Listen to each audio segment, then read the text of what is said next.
Seconds out, and we're live.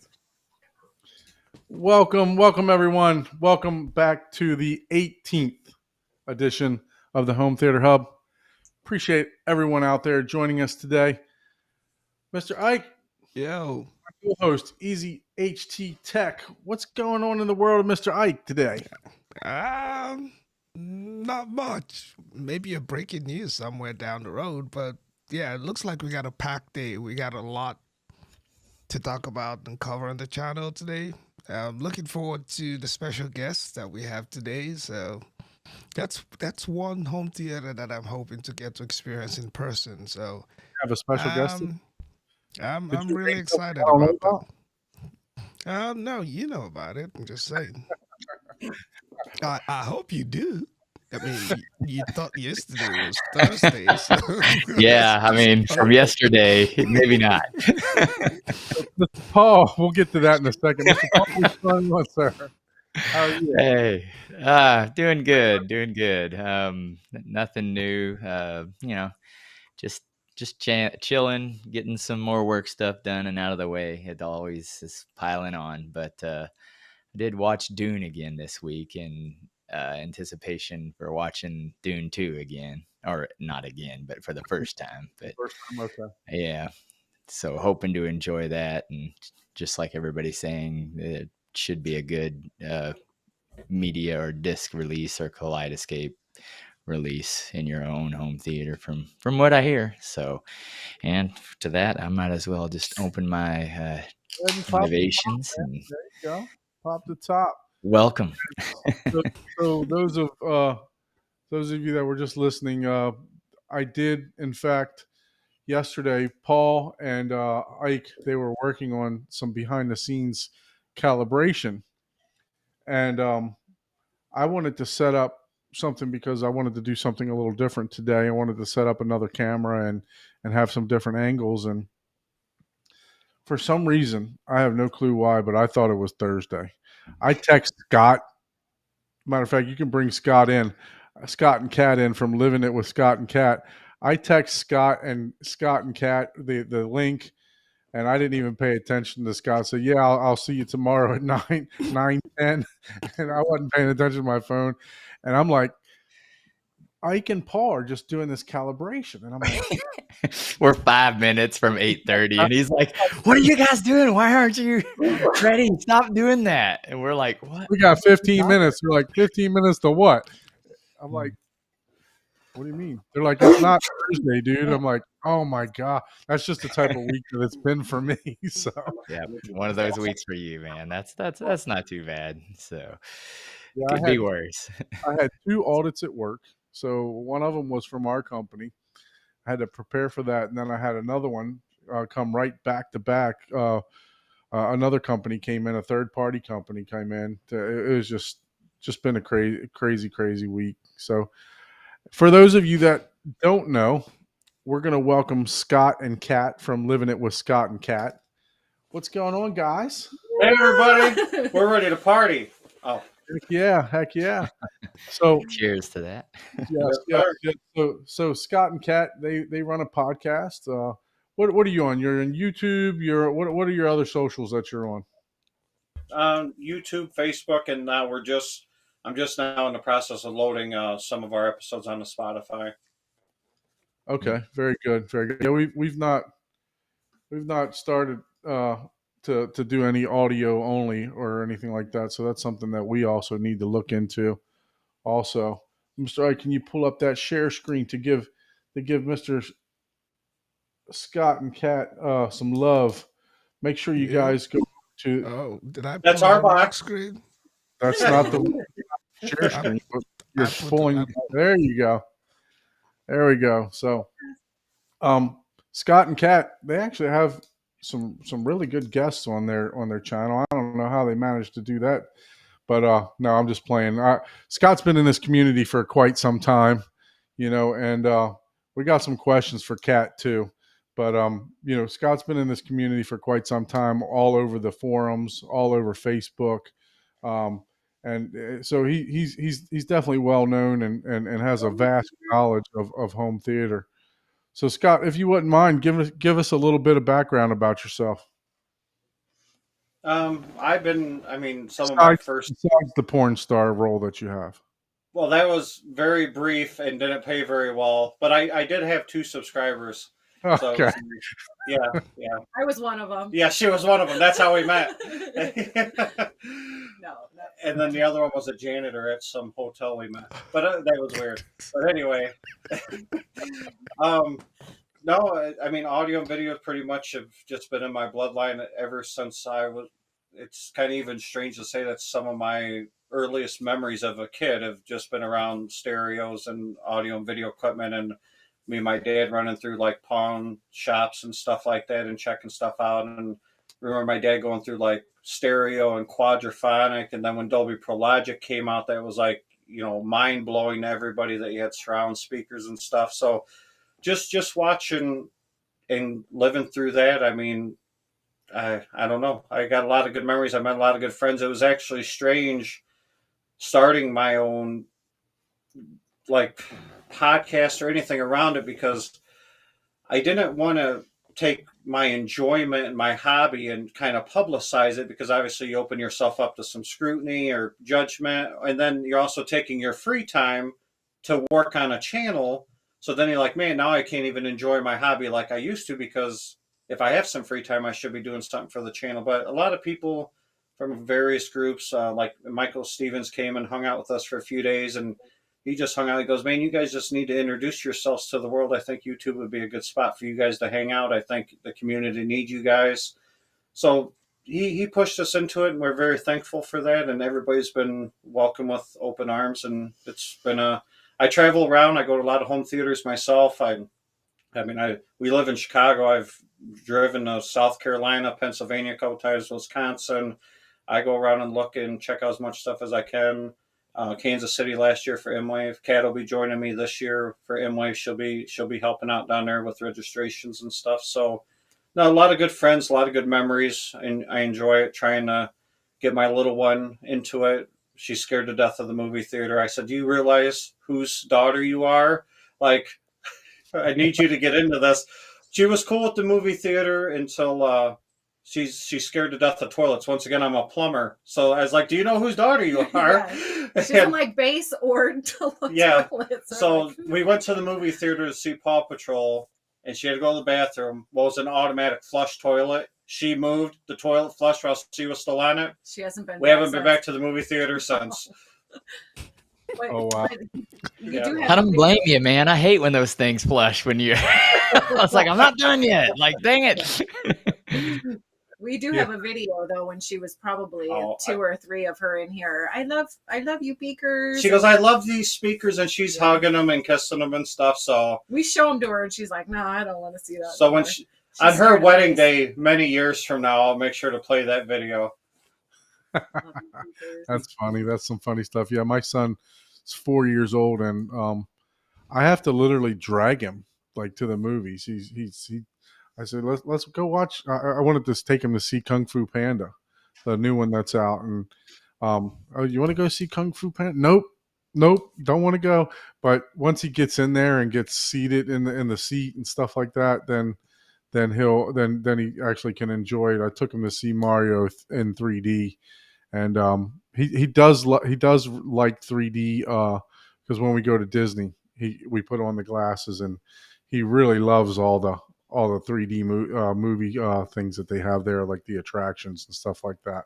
So yeah, I understand what you mean by having the fear of whether or not she's going to like the theater or not, because I'm sitting there telling my wife the other morning, every time I start the movie, he's like, "No, I don't want to watch that." So I'm like, it's hard to keep the little one's attention for so long too. I mean, when she was a lot littler, we could get her in here watching Pets, and it was a lot easier to do like family movie nights. And then when she was little, I can't wait till she gets a little bit bigger to go to the movie theater, and we could do that every weekend when you go to work. And every time we got a drive-through movie theater. It's only about an hour away, and I was just excited. So maybe when she gets a little bit older, just because I'm fearful, that the movie theaters and drive-ins won't be around. I'm like, you're going to miss out on a really cool piece of cinema history, and I don't know. It means a lot more to me than it does to her, obviously. But one day it'll mean something more to her, like it does to you, probably more now than it did to you as a kid with your dad. Well, I don't know what era you live in, but drive-in movie theaters have been gone for quite some time. No, we have No, one. Like we an have hour. one an hour away. Yeah. Oh, really? Oh, really? Still Yeah. existing? Yeah. Oh, And they're oh. packed. They're packed. Oh yeah, they get really busy. I think Oh, there's wow. still one here in the Kansas City area, if I recall. But yeah, it's pretty popular. And the cool thing about drive-ins is they generally do 2 major films, like back to back. That's The how only this problem one does is it. you I always didn't fall think you asleep could watch during the the second film. one if you go for the first one, unless you can stay awake watching movies for 4 hours. But it's generally really cool, or a cool night. You're in the back of a truck or whatever, and then the first movie you can make it through, and then about 40 minutes or 30 minutes through the first one, you're like, oh, you're passed out. Don, I think we just lost you. my We just camera- lost your camera. So, well, that's a pretty fun experience. Yeah, I have a lot So, of fun. My stepdad, when I was little, taking us to those, so that would be cool to show it. I don't think my oldest is 23. I don't think she's ever even been to a drive-in theater, and we don't live too far from one. yeah, there's nothing like the little, either your stereo or the little can box that you hang on the window that you had. Yeah. Tuning it. Yeah. So Hopefully you didn't get it broken. were we not interesting enough for Don? Is this the first Yeah. time he's ever left his own podcast? Yeah, he's like, Yeah. You know. He took He probably went to go wash he, his he hair. took the whole OnlyFans thing to literally. So He must have had a big tip from his other channel, so he had to pause this Yeah. live stream. The problem is I got too many cameras set up. I got my phone set up today. I got another camera set up. So I don't know what happened there, but my camera itself shut way off there. So, but anyway, too here we many go. cameras. We believe you. But look, we got a quick. We already got a good question for Scott and Katt. Let's see if we can get them to answer this. So Eric wants to know how to get his wife a little more involved in the whole home theater Johnny M wave. I put the question on the screen. So if you want to share your secret, Scott. oh, you're I going think or- that's more of a question to Katt. How did Yeah. you get into audio and theater yourself? Well, I mean, I guess I don't think that I've always, as far as I don't know how to answer this. I've always been like a huge music lover, like always. And We do a lot of concerts and stuff. yeah, we've always went to a lot of concerts, and just I love the music thing. And then when we would do the home, the movies, the family movies and stuff, it was always fun. With our little one, our kids, would have sleepovers, and we'd have kids down here. I don't know that I've always been so supportive of like all of this, but I feel like what really got me like wanting to be involved was actually when we started doing our get-togethers at our house, and then just meeting the people, and everybody has just been very nice. And it was like just be, I don't know, like feeling like part of the guys club or the, whatever you say, however you say it. But yeah. Just one of the guys. Yeah. Not that I want to be one of the guys, but it's just very I don't nice. want you to be one of the guys. It was just very nice. That's yet another channel. Yeah. Yeah. So are you more of a 2-channel? Do you consider yourself more of a 2-channel, like audio music, or do you just Probably. like the hobby overall? Because to me, I'm kind of this exactly what you're saying. I love the hobby, but I like the parties and the events more than anything. Yeah. Whenever I'm having an event, I'm not even watching my own theater. I'll be playing a movie and there'll be 5 or 6 people watching it.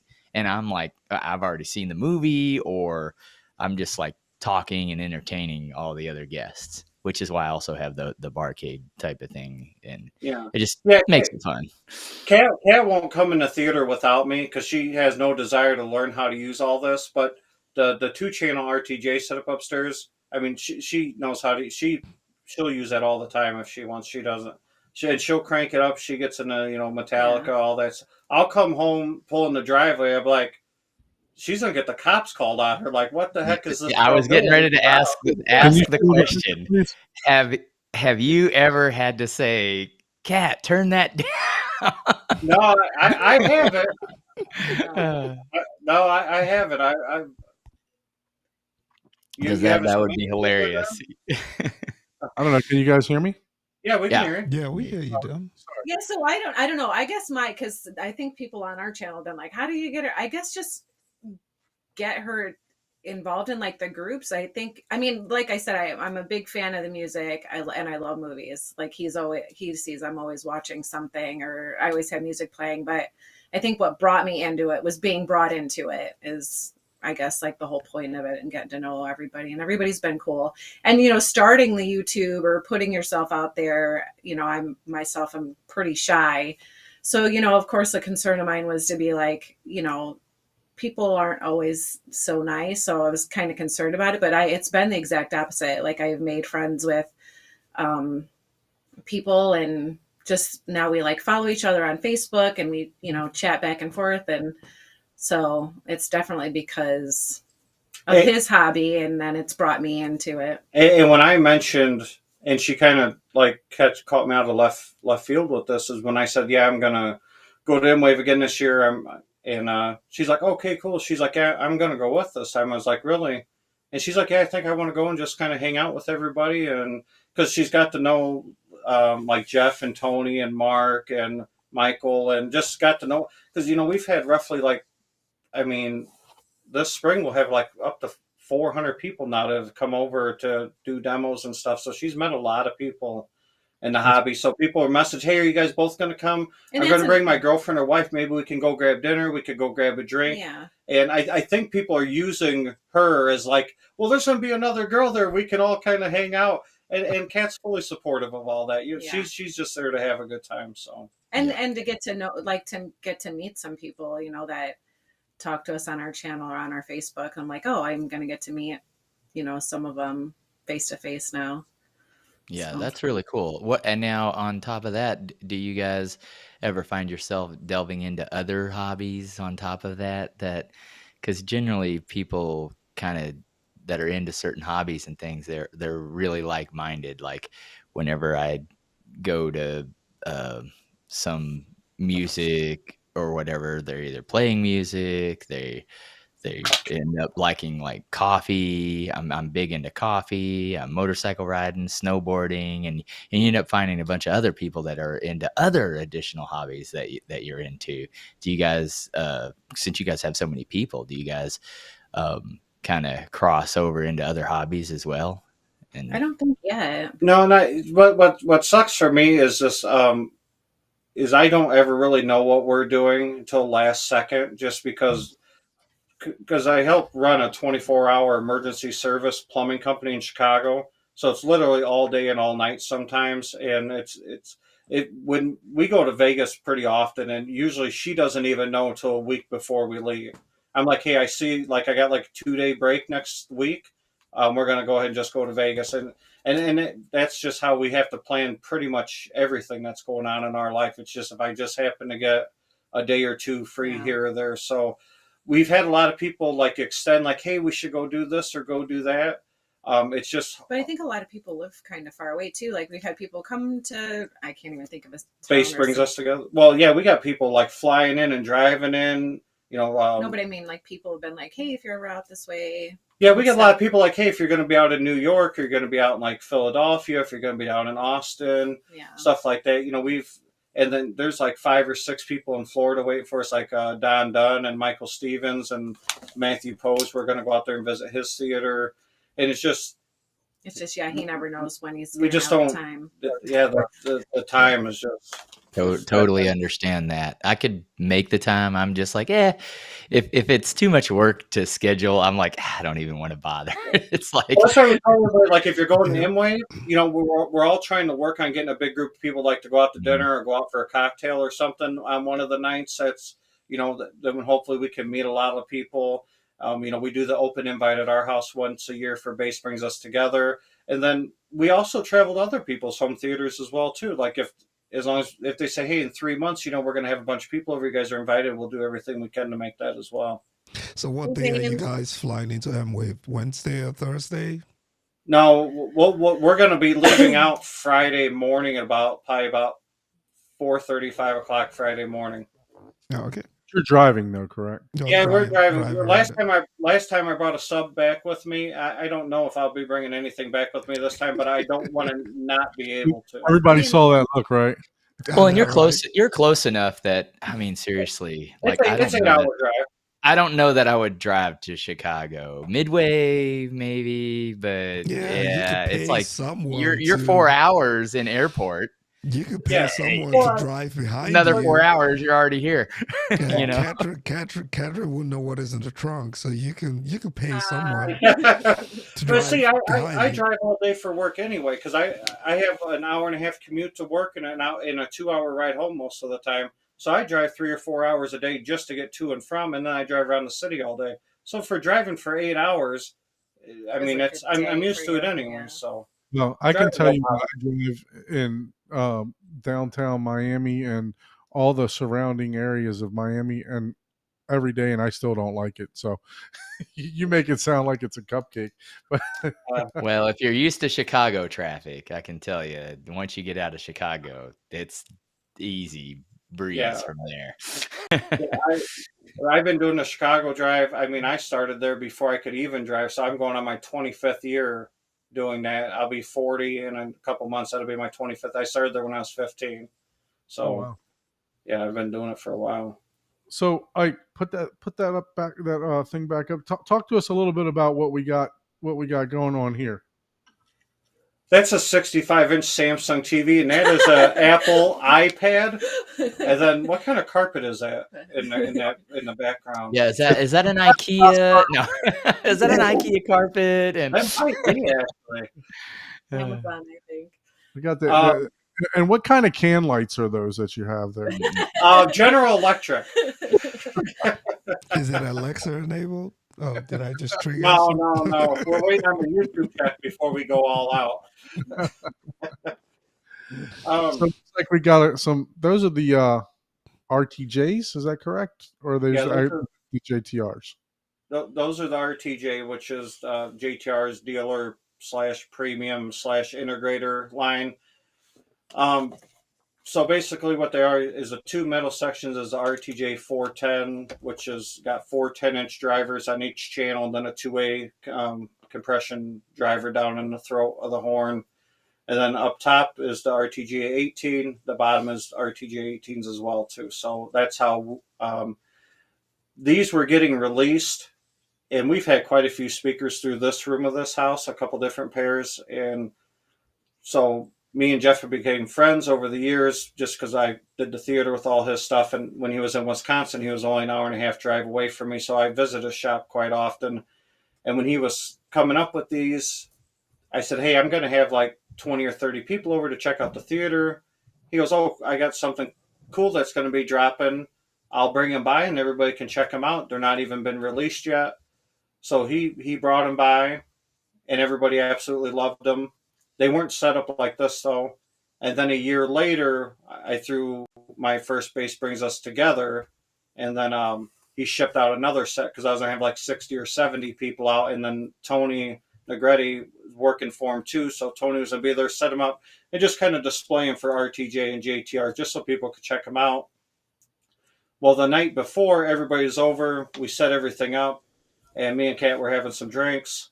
And she's sitting down, and we had a hot seat placed, and we had them set up perfect. And she was just sitting in a chair, and me and like 6 or 7 other guys. Now it's like 10, 11 o'clock at night, and she's listening to some Metallica, and it's just getting louder and louder, and then it's getting real loud. And we had a limiter set on the preamp. She goes, this won't go any louder. Can somebody take this limiter off?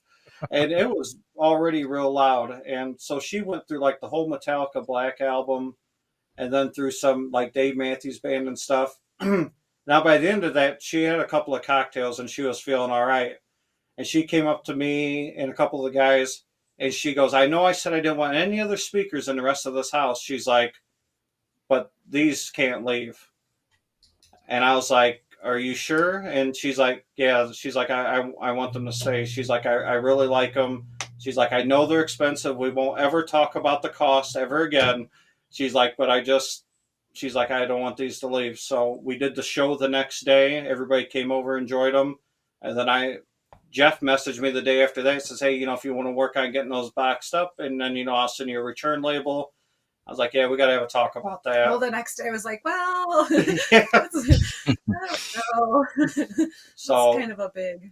So it was this is definitely the biggest purchase that we've made. I mean, the theater ended up costing more money overall, but I built it over years and years. This was definitely the biggest purchase her and I have ever made at one time for anything. So it definitely took some consideration.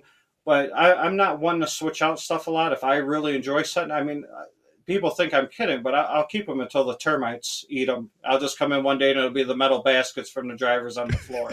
Right.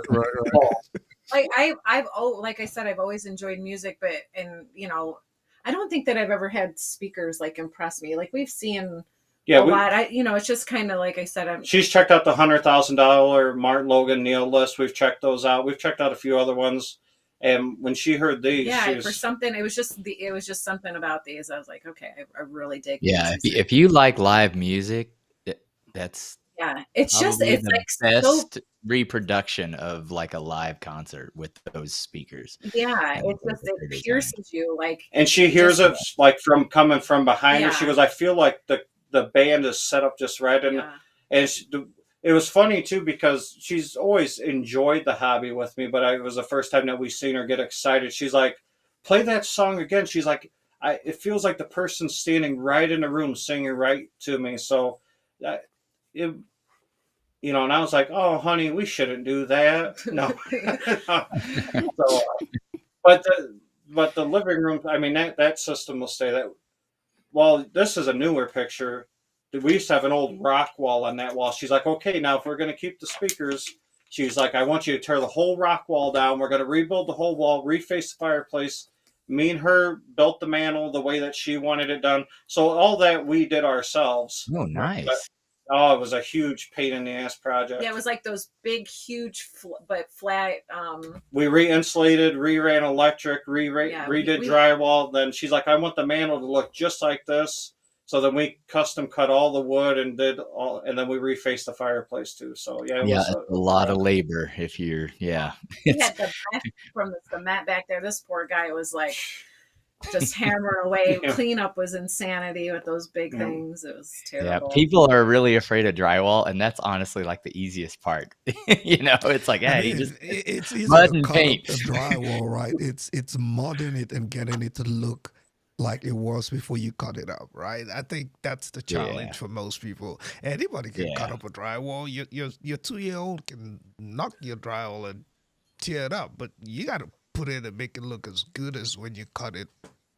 I think that's just the trick part. of mudding and the whole mudding thing just not getting the fast dry stuff so you can actually sand it. Sorry, I ranting because I don't like mudding. My advice to Eric would be just make her feel part of it. I've always made Katt feel part of it. Everybody, if me and the audio guys were going out to dinner or doing something, she was always invited, and she would, I don't know. Katt was kind of hesitant at first just because it's a lot of guys I don't know. But I think if you just kind of introduce and, and make it more an event like of people as more than just the gear and the equipment, which, us nerds, we nerd out on stuff all the time. But at the same time, I can nerd out, but whenever I'm actually talking to my friends and people, they don't care about any. I'm the nerdiest one of all my friends that I know. So I'm done. They still enjoy, I'm trying to get viewerships here, so we're just gonna move Scott out of the frame and put Katt up mainframe here. No, I'm just playing. Oh, you're gonna split screen it. And then to Eric, I don't know, if she likes music, just find songs that like really like get her, like pull her in, and then I mean, like the RTJs did. Like, Just obviously, pulled buy me the Taylor Swift album live thing Oh, and play that on Our your little one theater. just Surely she likes that. well, it wasn't super hard. Man, Cat likes bass too. Because like Mhm. we've been to like EDM shows. We flew up to Vegas to a Skrillex show, like a pool party EDM concert. So she's Mm. Oh, always nice. been And I in. got used to it when in my younger Wait, years. I pool did have party EDM? Did you say guitar. With pool? Skrillex? Oh my Yeah. god. Oh, that was I a good time. You know, I need to attend a Skrillex concert, man. man, I tell you what, if you want to feel old real fast, go to that concert because the concert doesn't start till 11 p.m. Yeah. It goes 11. We left that concert at 5 o'clock in the morning in Vegas. That's what it is. We walked down to Buffalo Wild Wings. There's a 3 hour wait. That's how Yeah. busy everything was around We after were the a few show. years Golly. younger then. That's Though. how Miami is. You walk out of the club at 6 a.m. You know, it's Oh like, yeah, yeah. We just did the Miami thing. Yeah, at that Live nightclub. uh-huh. Yeah, that yeah. Yeah. Oof. Better Different bring a lot of areas money do to hang that. there all Yeah. night. It's Yeah, weird because, you don't leave the house until midnight for an hour to go down there. You know, You know? yeah. it's like, Yep. I know. Well, Like, when I we're think home, when we're home, Kansas City parties earlier, but yeah, whenever I moved to Louisville, I went out at like 9 or something like that, and around 11:30, I was like, man, I'm bored. People didn't even leave until midnight. I was like, wait, what? Yeah. Oh, I was too early. I didn't know that. I was thinking about 10. Yeah, I'm still going to be at the house at 10 o'clock. You know? Yeah, you gotta take a nap and sleep and then wake up and leave at 10 o'clock. Now I would. Yeah. No, Yeah. so we talked about, talk a little bit about your event that you guys put together. I know that you said that you had almost 400 people there. What does that event entail, and how often do you hold that event, Scott? Well, by 400 people, I mean that's a cumulative over the last couple of years since we've started the Oh yeah, event. we Not could at do it at once. one time. Yeah, yeah. Our house is just a little shed, so that would be hard. But no, so basically we started. So our event that we host. We've always been entertainers. Like we would do game nights and like friends get Yeah, like we've with our always- friends and yeah. people come over and we gamble Yeah. for a night or Yeah. have some drinks or food. So as I was building this current system, I was getting people asked a lot because, well, basically what started us into this is once I started buying JTR stuff, is people couldn't go just listen to JTR anywhere. So, you get involved like a JTR group on Facebook or something, and people are like, hey, I'm looking at buying JTR. Obviously, you can't go to the store and listen to it. Anybody willing to open up their home? And, there's already groups of guys like around Chicagoland, and we were all hanging out anyway. I'm like, well, I know a couple guys, or I will, in 2 weeks, we're all getting together if you want to swing by. So then it was just getting more popular and popular. And we were getting people asking us all the time, like, hey, can we fly out and check out your theater? Or, can we drive out and check out your theater? And I said, man, this is really starting to build some steam that people like want to come out and check the stuff out. So then people were coming for the base. I noticed a lot of people were coming for base. So I said, well, let's call the event Base Brings Us Together, because 75% of the people that were coming wanted to experience, high octane bass pretty much. So every year, different part times of the year. Well, I host all year round actually. I just like 4 weeks ago had 6 guys come over, and then a couple weeks before that, about once a month, I'll host a very small to like just 2 or 3 people. But once a year we host to 60 people. I usually give like a 3 or 4 month notice. And people just come out for the day. We start like last year, Mark Seaton and Jeff Permanian from JTR, Michael Stevens flew down for a couple of days, and we all just kind of, hung out before and after and during the event. I mean, after the event at 10 o'clock at night, me, Jeff, and Michael Stevens were down at the pool hall shooting pool at 10 o'clock at night. So, Yeah, and I had to leave to go to work, so I missed out on the fun after action. So, the gear brings us all together, but everybody's just friends too, because like 6 or 7 people from the get together went to the pool hall with us, and like 10 of us are just down there shooting pool the rest of the night, because everybody's amped up from the day. Everybody's adrenaline's strong from all the loud music and just everybody hanging out.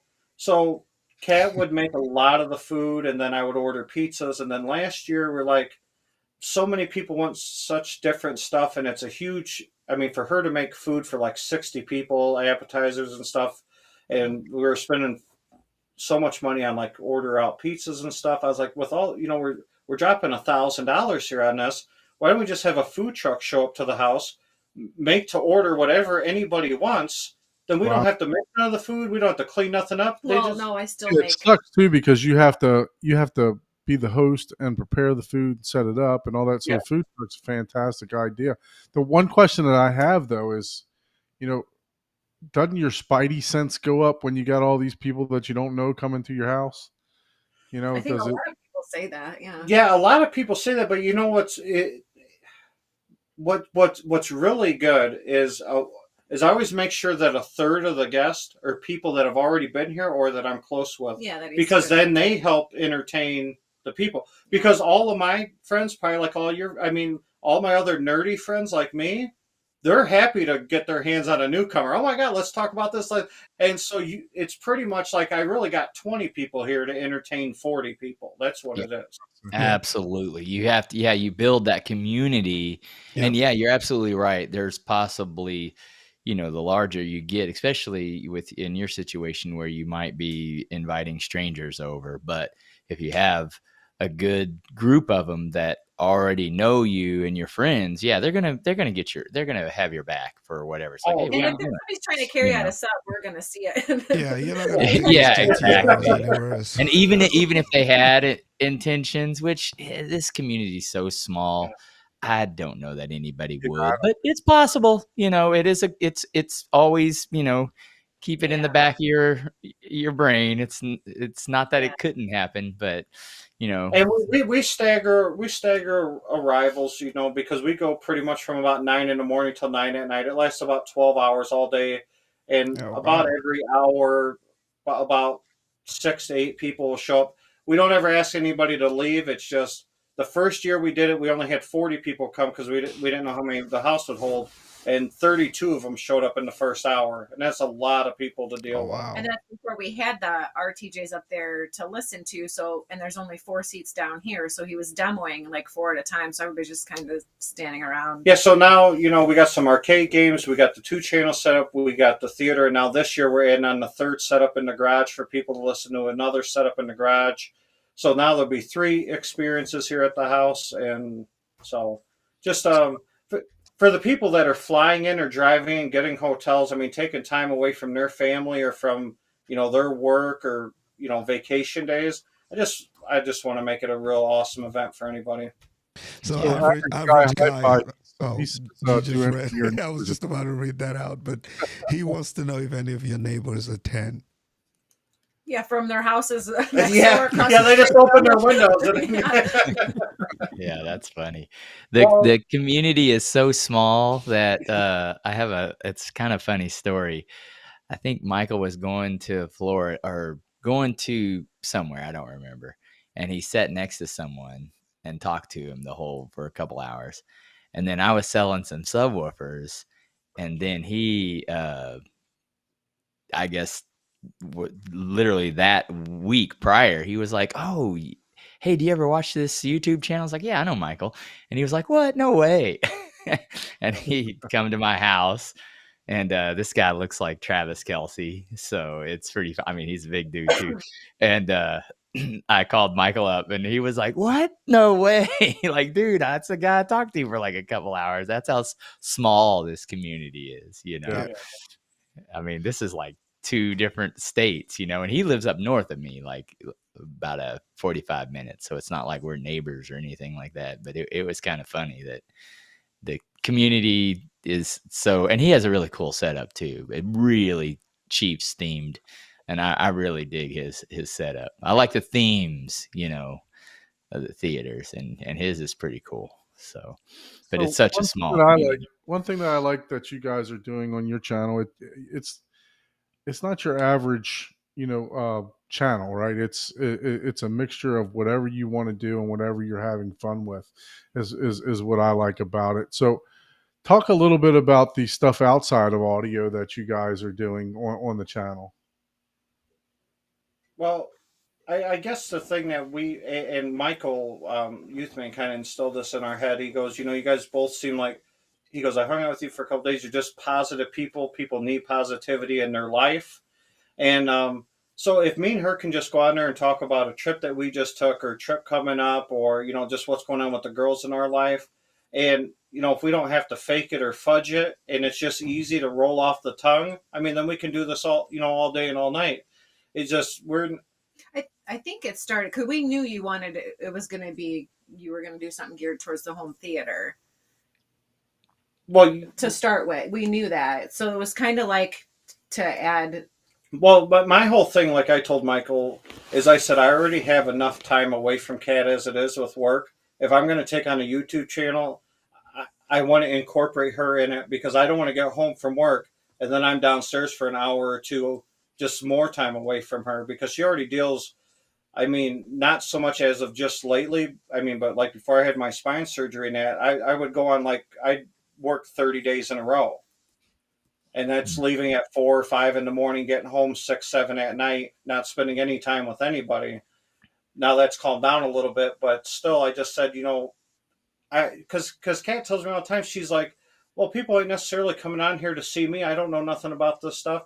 I said, but I said, I don't care. We're laughing, we're joking, we're having a good time, we're spending time together. If they don't want to come on and listen to both of us, then they can log off. I mean, because So yeah, at the end of the day, that doesn't matter to me. If me and her could just come on here and have a good laugh and chat, because we get along extremely well, and it's easy. We joke around with each other a lot, so we're just trying to bring that.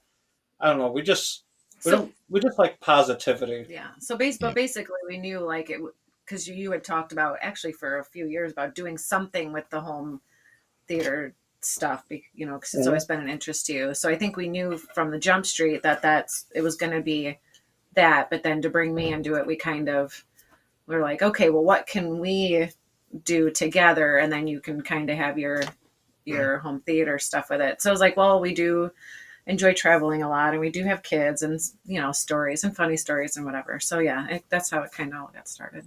Yeah, because I think you guys probably set the fastest record to get to 1,000 subscribers. I've been trying to do that for like a year now, and you guys, like, you got to 1,000 subscribers in like 72 hours.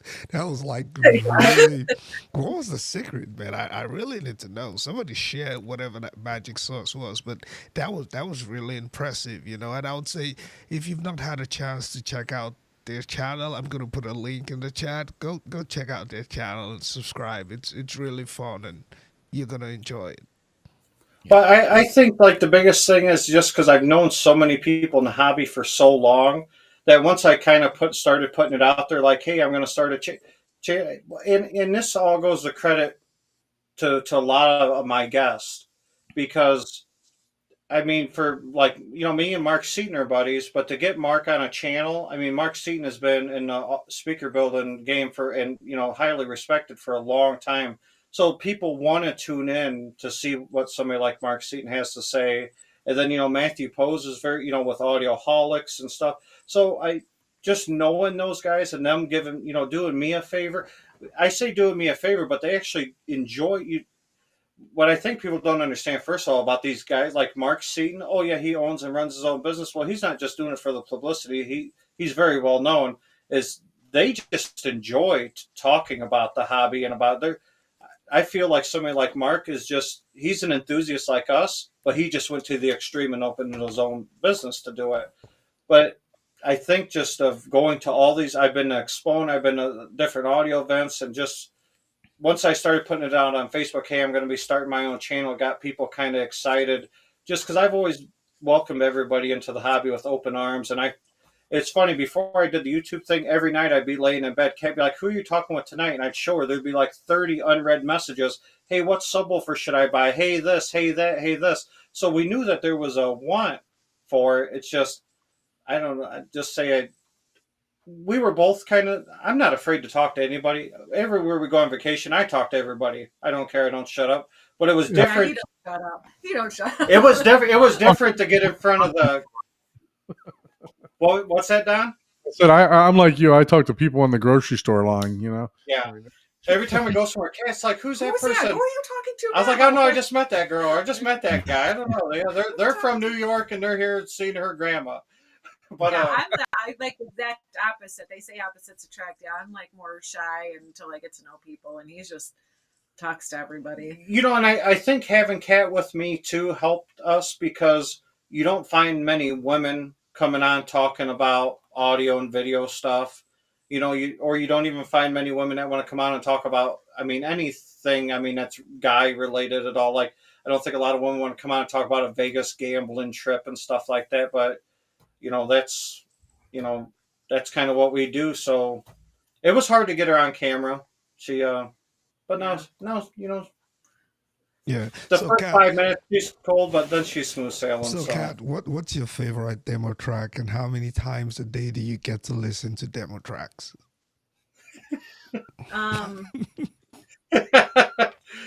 What? Why are you laughing? well, she doesn't really listen to demo tracks. She's got her playlist. I got on a the playlist. That's what So I. what's your favorite on your playlist? What do you like to just listen to, just to shake the room, shake the house? I don't. I'm definitely like Metallica. So much Metallica. Creedence Clearwater's on there. Credence, but that's kind of. CCR. Yeah, CCR. That's pretty cool. So are you 80s? Are you into Metallica, Guns N' Roses, Poison, Def Leppard? Avenged Hers goes from Sevenfold like is my Prince to favorite. Metallica to Dave Matthews to it's all Chris of it. Stapleton. So Yeah. you get a little bit of everything. And then he gets, to test his speakers, he gets like the Adele's and the Nora Jones going, and those I like just because of like the clarity and It's funny. smoothness of it. She'll listen to songs with me because she likes the way it sounds, not because of the words of the artist. She'll be like, "Oh, during Bass Brings Us Together, play that song, and that song sounds really good to me." So, Yeah. Like when you can hear him breathing, like just I don't know, it's just Yeah. Anything like this gives you a feeling. That is I know people that play like guitar, and I've known people that play like every note perfectly, right? But there's like no soul in it. And then there's people that play the song that's just like they may be missing, every fifth note or, something, but it sounds so much, there's you just just there's feel it. soul in music. There really is, and it's fun to experience that. And whenever you're listening to an album or something, lately I've been into like remakes, like Come Together, Dream On, like remakes or covers, if you would. Like coffee shop covers. Yeah, a bunch of covers, because, and it's what I like about it is they really like the song, and they're trying to portray how they were moved, but yet still play the original song, and it's, oh man, I've just been really getting into that. Like there's so many covers, and I've have Tidal that I've been using for that, and they got some. It's pretty decent, but I'm really into that. So you might check out some of the cover artists that will redo some of your favorite songs, even like they'll recover Metallica songs, and it's like, wow, that's amazing. yeah, So- that hold on before we go any further. Eric Johnson, that's a sore subject for Katt and I. Korn sounds great, but dark in a different generation. We waited at a Korn concert last summer, and they called it because of rain, and we were extremely upset. Yeah. We drove home, and then they're like, "Okay, now we're doing the concert now." And it's 40 minutes from home. I'm like, Yeah. forget it. Yeah, so we're both Korn Oh. fans. We miss that. Yeah. And speaking Yeah. of covers, actually, the one that Kat and I just decided to add to our get together playlist is a cover of "Stand by Me" by Tracy Chapman. Sounds absolutely Yes, phenomenal. that was one of the ones. Yep, on my playlist. That was like, oh, that's pretty wild. So The other day you were playing the Dire Straits. Money for Nothing. And that, just the chords and It's good shit stuff. Oh yeah, those, I yeah, think you and can shit out the there. honestly, horn speakers, the Dire Straits song, they say really good on horn speakers. I prefer it on horn speakers than I do soft dome or non-horn speakers. It just sounds different, but mostly because the highs and the guitar solos in there are just Yeah. amazing on horns. Even like the synthesized music, like the newer stuff when he does the get together, I'm like, put some of those in there just because you hear like the wah, like I don't know. It's just I love it. Yeah, you hear Disturb. all the effects tables. Yeah, it's Yeah. pretty wild. So, what would you say is, Kat? What would you say is a hobby outside of, audio that you enjoy? Right now I'm really into puzzles. That's been my newest thing. Like I'm really like kind of like an old lady, I guess. I don't know. She just drove around for hours 2 days ago, hitting up all the thrift stores for old puzzles. Yeah. All day driving around I'm different cities. geeking out on puzzles lately. I love anything home decorating, home remodeling. Hold on, let's stay on the puzzles for a second. Okay. Because so she goes, well, I'll do the puzzle and then I'll sell the puzzle, and the puzzle don't cost me anything to do. So she sold 2 puzzles to a lady last night. She goes, I might cry. I'm emotionally attached to that puzzle. I was like, I said, now I get it. What go into the speakers? Puzzles, that's a mind exercise. That is actually, strangely, you don't realize that is an engineering thing. It really is, because my great grandmother used to be into puzzles big time. Anything you can create with your hands, that's me. Like I like. She's great with her hands. So you obviously, I was going to ask you. I'm gonna skip past that for Katt. For Katt's sake, we're gonna skip past that. I mean, I was gonna ask about all the plumber jokes. You're married to a plumber, so it's endless. But you obviously, preserve or finish the puzzles and capture them, either frame them or epoxy, or I don't know what all you do whenever you go. Do you sell just the puzzle piece, or do you make it? Some of them. The minute I'm done putting that puzzle together, I snap a picture of it and take it apart and throw it back in the box and start the next one. It's just that's cool. And this is funny because the other day him and I were talking, and he's like, "What was that about? About the stereo? About He's like, because he's always fixing them. And do you remember what that conversation was? Oh no, because she said, "Oh, you're not using any of the equipment." Why? I said, "Well, everything's working perfect. If I don't need to work on something, I don't need to use it. I know that it works fine." And and so he's like, it aggravates me because now that the work's done, I'm not listening to it. I said, it's like me. You're like, you are more about solving the problem than probably actually. Like, I don't want to look at the picture. I just want to solve the problem, and then I'm done. Because I'll calibrate both systems so everything is absolutely perfect and dialed in and 100% the way it should be. And then he's bored. And then I won't use the system. Yeah.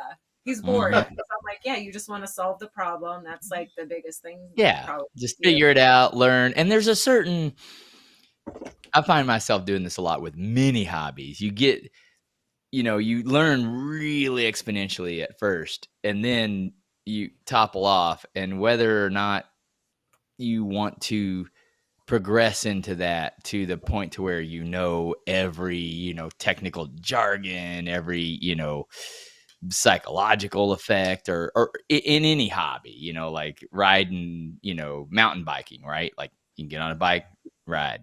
If you don't know how to ride a bike, obviously the learning curve is you start out and next thing you know, you're riding, but then once you get off road and all this other stuff, you exponentially learn. But then to get beyond that 80%, it takes so much more time. Like you can spend a couple months from not knowing how to ride a bike to, oh man, yeah, I'm doing jumps and having a good time. But then to get above that, you really have to, and I'm more of I want to learn a lot of stuff and experience everyone else's, hobbies and interactions. Yep. I don't necessarily want to be a pro or the person on anything, So, and the same thing with the audio, I used to compete and, I ask or USAC competitions and stuff like that. But, once you get past like the amateur level and you got all these endorsements, I was like, oh man, I don't want to do all that. That's like a job at that point. Yeah. Well, yeah, like Eric said, building the theater room is the puzzle. Yeah. So he gets it done. He gets a new sub. He plays with it. He does all the calibration, da da da da. And then I'm like, why aren't you down there? He's like, oh, my work is done. And speaking of the puzzle, when we first got this house, we lived right down the street. Another house, Katt came and looked at this house while I was at work. And she goes, I think I found us a new place. You can have your own room in the basement. Like she tried to sell it off to me. So when I told her how I was going to do the room, she goes, that doesn't make any sense to me. So when the room was done and she walked in, she's like, wow, I had no idea that it would look anything like this. So it was in her mind, because she wasn't used to those kind of puzzles, obviously. In my mind, I already knew what it was going to look like, where everything was going to go, how it was going to fit. But it was nice to see the excitement on her face, because she's like, wow, this wasn't what I was envisioning when you were talking about it. Yeah. And to what I just said, as far as like you get so far, you yourself being, that 150 dB system, you are probably well into the 90% of people that understand like, audio, especially when it comes to volume.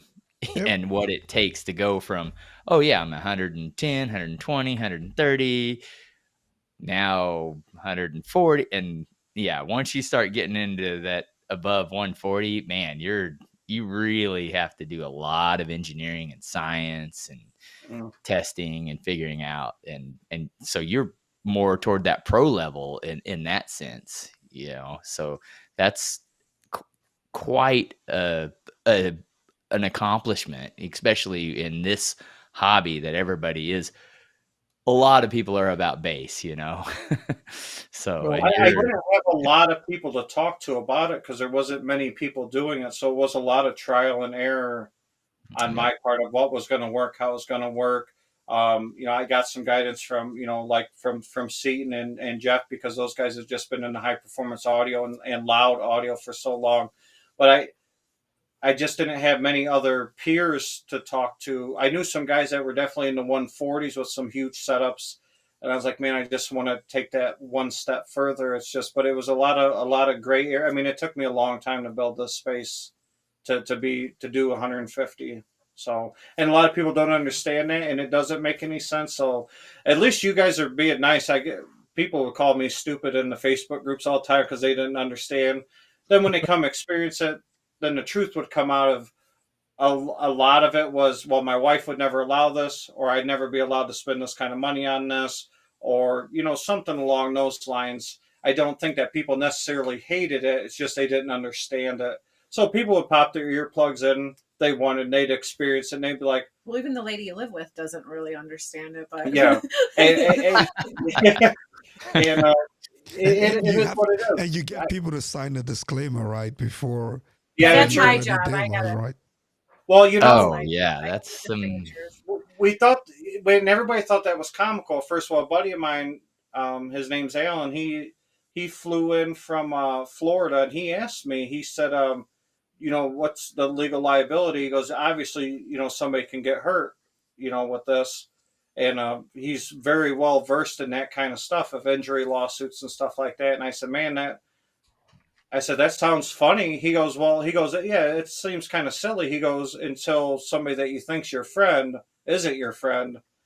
Mm-hmm. And then they're looking, for a payday. So people, when I first said that, like on Facebook and that, they're like, oh, who does this guy think he is? Like you think you're Mr. Cool Guy. And it wasn't that. I think if I'd go to your house and sign a waiver, I would laugh. I'd be like, that's kind of cool. That's kind of funny. Yeah. But is literally just to, I can't have nobody call me 3 months from now and say, hey man, this ringing in my ear hasn't stopped. And, you're going to. Yeah. No, yeah. And that's what, no, I totally, yeah. being obviously doing Yes. competitions, you sign waivers like 10 or 15 of them, The before you last time I signed a get waiver in. when I had to go to that trampoline birthday party with my son. They wanted to make sure I wasn't going to kill myself there. So Yeah. I'm Yep. surprised they didn't make you pay a deposit for the trampoline. yeah, because I'm like 500 pounds, Paul. Be nice, Paul. Come on, man. It's like, whoa, wait a minute. No, I hear you, but and that's the thing. It's all about just having fun and having a good time. And man, whenever I got out of the car audio situation, literally the year after someone hit those are the first time that they were hitting like 180 dB in the car. I was like, what? Like, what? I was just like, okay, I got out at the right time, obviously. I got out of the car audio once they started cracking windshields. That was too much for me. So. Oh, well, yeah, I was doing that, but they were like, I still don't understand how 108, that's like jet aircraft decibels, it's crazy, but you're talking millions of dollars in that system. I feel Yeah. like But after the first few backflip seconds, because your that's eardrums just shut down. Say that again, Ike. So I feel like after the first few seconds, your eardrums just shut down. Oh no, you're not even allowed near. You're double your earplugs, earmuffs, and shoot. If you're getting into something serious, you're wearing a friggin' helmet too. Well, most of the time they just take the deck that. out of the car. They got the the super long wiring, and they just stand outside of the car. Now they don't even. Oh yeah, I was doing that. Yeah, even whenever I was in, we had everything was remote. You after a certain dB, you weren't even legally allowed in the car because they didn't want to be responsible for anything that happened. They were just like, nope, you got to have a remote. Oh, look, Jack has real life experience. Jet mechanic in the Navy. Jack. Ooh. Oh God, Yeah. yeah, that guy right there, he knows what DB is right there. And yeah, if you're not wearing your protection or earmuffs whatever, and all and that, yeah. something pops, a jet engine pops or something, and you're just explosion of your eardrums, and it's very, very painful. So I know that you guys kind of gotta get out of here, but we'd love to go ahead and get started on the theater tour so that we can see what your theater looks like, Scott and Katt. Okay. Fine. Yeah. Okay. He's just gonna do the theater because there's chords and all this stuff. So Well, before you leave, I got one final question for you. Then, okay. what is your favorite movie?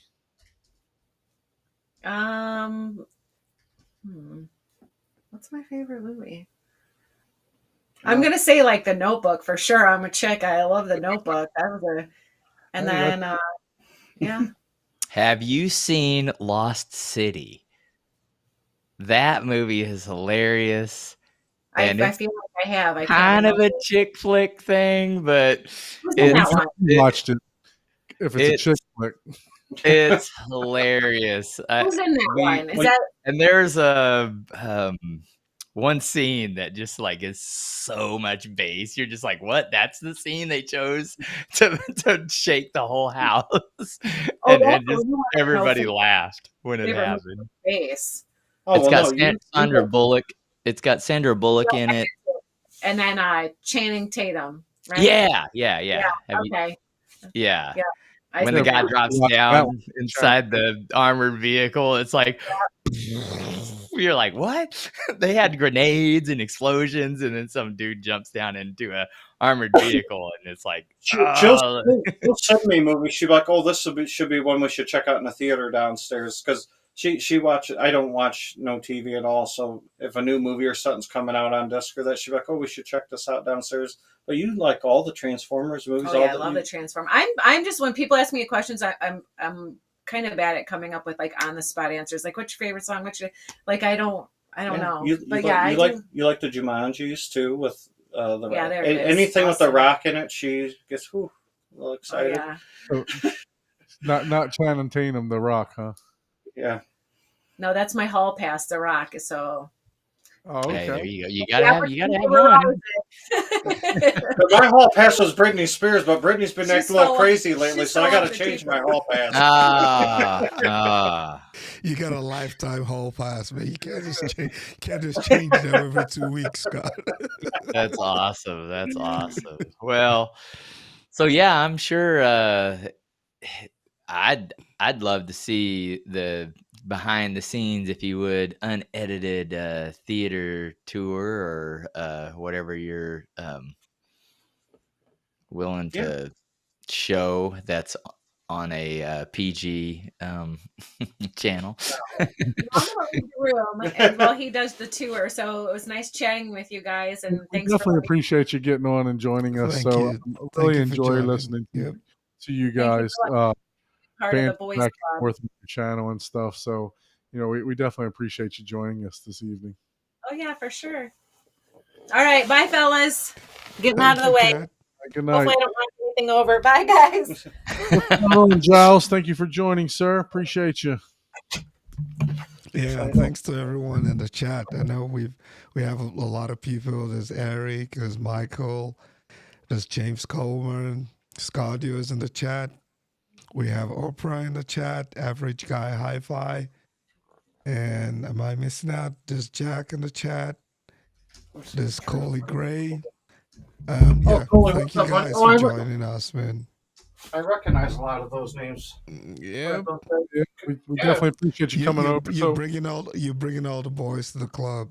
Bringing them all over. So, those of you that would like to be a guest on while Scott's getting his theater tour set up here, those of you that would like to be a guest on the Home Theater Hub, by all means, please send us an email to hometheaterhublive@gmail.com. If you haven't already, please subscribe to Ike's channel, which is Easy HT Tech.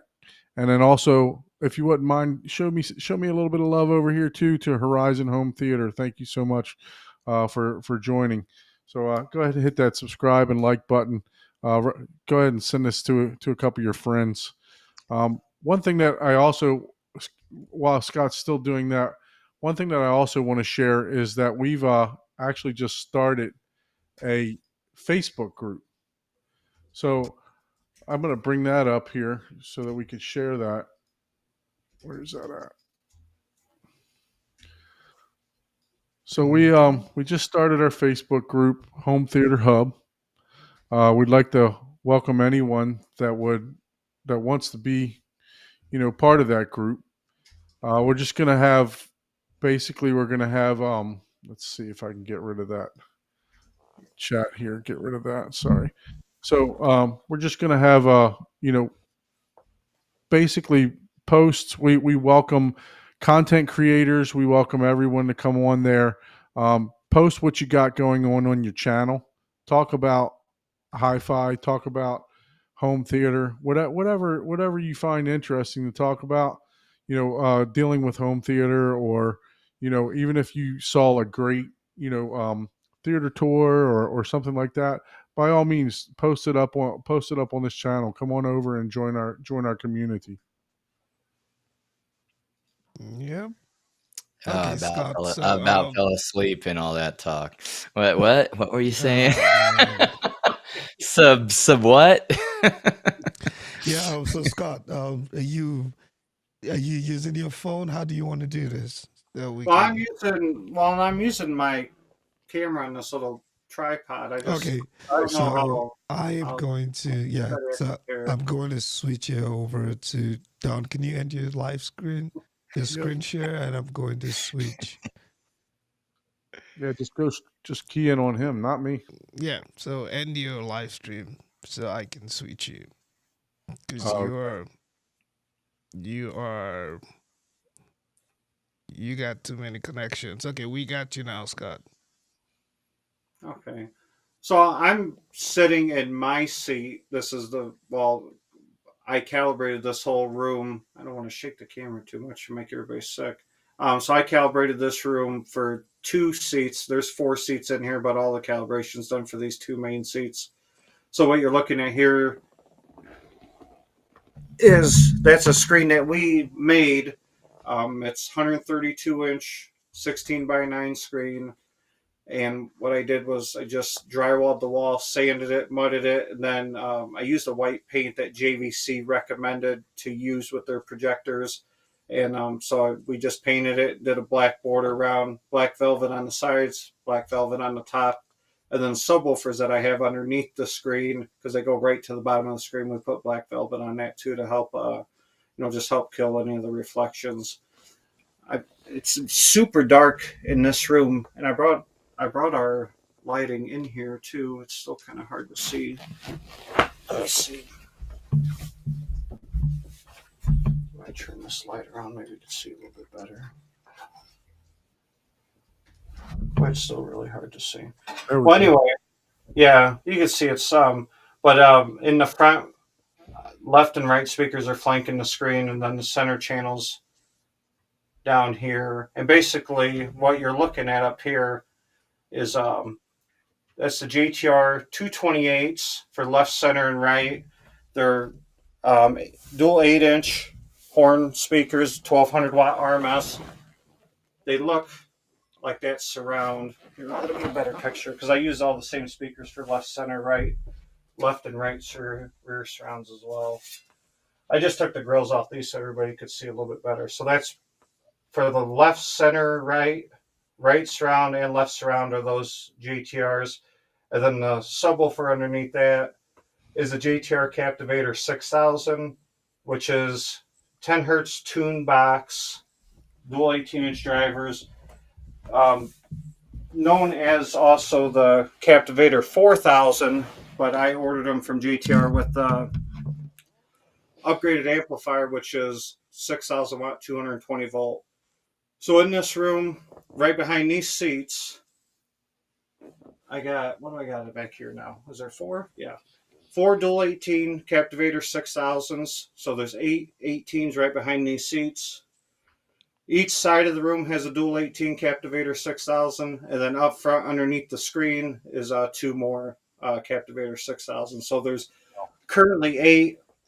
I will be adding 1 more because we're going to go from floor to ceiling on one of them at the very end of the room. So there'll be 18 18s in this room. So that'd be 18 18s, and each 18 will see 3,000 watt. Is that just because you want to roll 18 18s off the tongue, or what's it's the just and the other? it's just easier to say, and also by bringing one of the subwoofers closer to the ceiling, it actually even though I get a super smooth room response from like 7-8 hertz and up, what I noticed with the RTJ setup in the living room when I was calibrating that setup is having subs at different points, especially the higher you go up, is it actually helps with your modal frequencies and stuff like that as well too. So it'll look cool as soon as you open the door. You're going to be staring floor to ceiling, 4 18s right in your face, and it's pretty much going to be.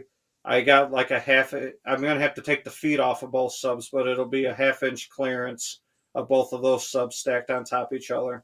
So it's 8 subs in this room, all of them identical drivers, identical amps, identical port tunes, so they all behave the same.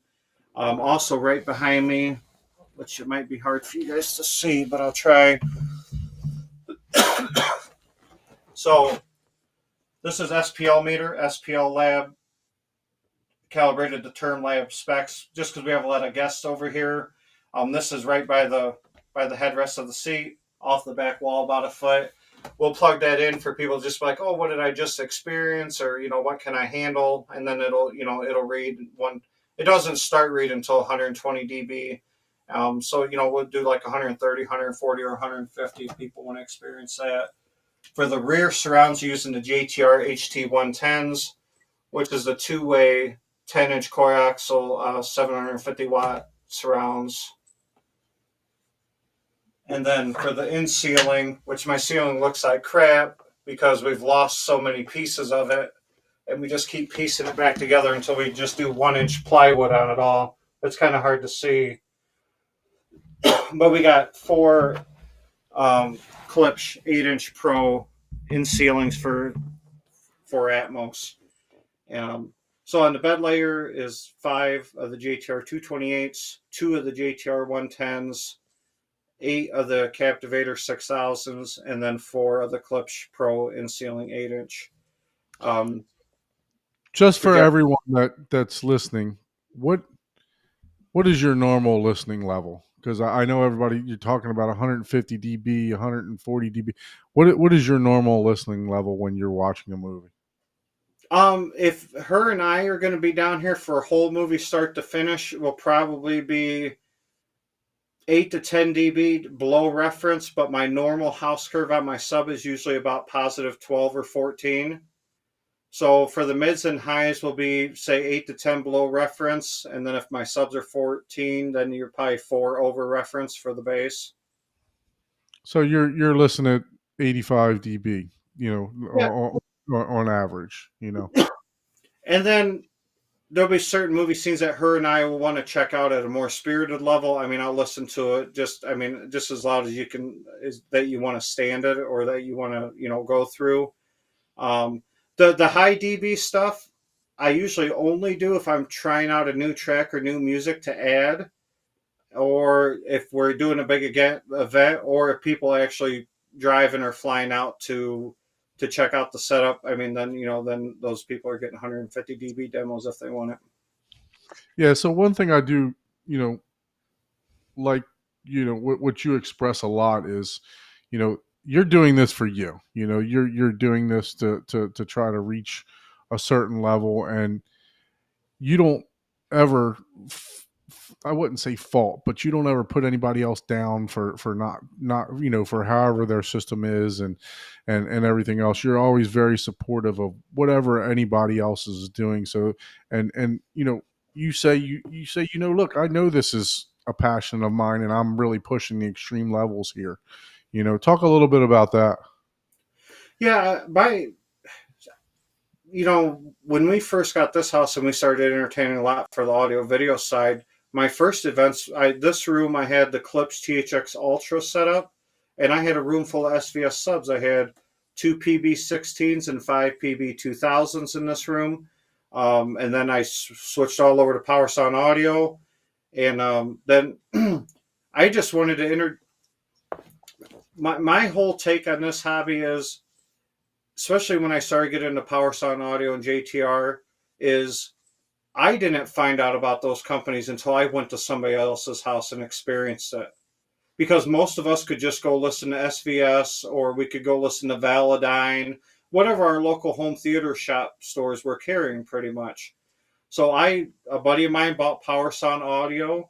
I went and listened to it and I was blown away. So then I bought it. And then I went to Exponent and heard JTR and I was blown away by that. So then I was like, I just wanted to introduce something to people like, hey, this is just some stuff that you can check out. I pre-ordered the PB16s before they were released, and I just invited a bunch of people over that wanted to check it out, but they didn't know if they were worth it or not. Whatever anybody, I've gone to, man, the truth of it is I'll come to your house and listen to your soundbar. Can we order a pizza and get a case of beer? I mean, you're the one person that, because you're, like I said, you're at that pro level, especially with the volume and the dB. I have literally made the statement, like, that's crazy. Like, but I was like, but he said, I don't listen to it at that loud. I don't watch movies at it loud. No. Like, I watch at normal volume. I do this because I enjoy it. And then I was like, okay, that's checkmate. Well, yeah, of course. Then I have no comment on that. That if you enjoy it, you enjoy it. I mean, I used to friggin' have a friggin' $10,000 system in my car that was worth more than the car because I grew up poor, doing competitions, So yeah, Yep. you at that point, yeah, it's a hobby, it's fun, but you're not the type that's like judging anyone because you don't have 150 dB. Oh, well then, you don't know audio and you don't know home theater. You're just like, no, this is me. This is what I like to do, and it's amazing. And it's like, yeah, it is amazing engineering feat. Yeah, this isn't. I tell a lot of people this isn't a real good idea. I mean, really, Yep. because it. Well, I literally was like, dude, that's insane. Like, what? In the house? Like, what? Like, I was shattering windows and I had yeah, to tighten like mechanical parts in the engine from the audio, you know? Yep. And it's like, what? Oh, I didn't know that was a thing. And you don't know until, you know, it happens. You're like, oh, there's some bolts loosening. Didn't know because that was a thing. once you get past, I for the people that just want to come experience it, I can understand that. But to actually want to build this in your home, it doesn't make a lot of sense. Because for one, you're not going to use it. This system gets used to its capabilities. I mean, honestly, 4 times a year. That's a lot of money and a lot of time on something you use 4 times a year. Right. For the levels that we listen to, I could have easily done with 2 or 3 of the JTR subs easily, no doubt. Because I started hitting my first 150 in here off of 6 subs, and I moved to 4, and then I moved to 14, and then to 16. Then I'm going to be moving to 18, and that's just because for me, I like to walk into a room and just wow myself. Because most of the time it's just us enjoying the hobby by ourselves. And if Right. I walk in and I see subs floor to ceiling, that puts a smile on my face. Well, life is short. I'd like to smile. I'd like to smile more. So, but no, everybody. It's. I just you enjoy the hobby for what it is, and for everybody else that means something different. I can't stress enough to everybody. If we all had the same exact gear, doing the same exact thing, you have any idea how boring this would be? Oh, None of God. us would be. Yeah, why? I mean, yeah, why would I want to Sure. come listen to yours? You got, we're all, no, I believe our system is just an extension of our personality. And I love checking out people's rooms layout, what equipment they went with, how they have their calibrations done. And it usually fits in well with your personality. I can be very loud and outspoken. My system kind of says that sometimes. So, you know, So I must be cheap but impressive. So let's talk about your equipment rack, right? So oh, yeah. what do Oh, you you want to have see in my there? rack, Ike? Yeah, if you can. Yeah. Well, your He home didn't get theater it. He didn't rack. get enough on the other channel. He wants to see the. He Yeah, wants to see all we the want to bolts see your home and all. theater rack and just kind of walk us through what you got Okay. and how are you powering all those subwoofers you have, man? Because Okay, man, all the subs have their own built-in amp. Like I said, 220 volt. This is speaker power, 6,000 amps in each sub. So I have 8 dedicated lines. Well, I actually have 9 dedicated 220 volt lines coming to this room because not only do I have 8 of the amps, one for each sub, as you can see on the bottom there, that's actually another speaker power plate amplifier, 220 volt. That powers the butt kickers because I found out that speaker power is one about the only amps that'll actually play down to 5 hertz flat without any roll off. The butt kickers are good to 5 hertz. A lot of the like the crowns and the burr ringers that I was trying to use, the speaker power had 2 to 3 times the amount of output at 8, 9, 10 hertz. Not just because it was more powerful, but because the other amps, they're like safety features built in, they wouldn't allow them to play that low. Speaker power, though, they don't start tapering off until after 5 hertz. So So 18's right behind your seats, not enough tactile base. you still nah, have not butt well. kickers too. That's crazy, man. Yeah, each seat has a butt kicker LFE bolted to it, but it serves different purposes. He's a smart Overall, man. He doesn't want to lose his hearing. That's what it is. Is he still wants to get that tactile at normal listening volumes. That's Yeah, what well, so it's about. just shift your intestines yeah. They- around they- to yeah. don't lose Yeah. your hearing. Is we got a Right. house full of kids, so if I want to do something at 11 o'clock at night, I have a preset in the DSPs that pretty much turns the subs down 15 dB, jacks the butt kickers up 10 dB, and you're still getting a great tactile feel, but the subs are putting in very little work. Yep.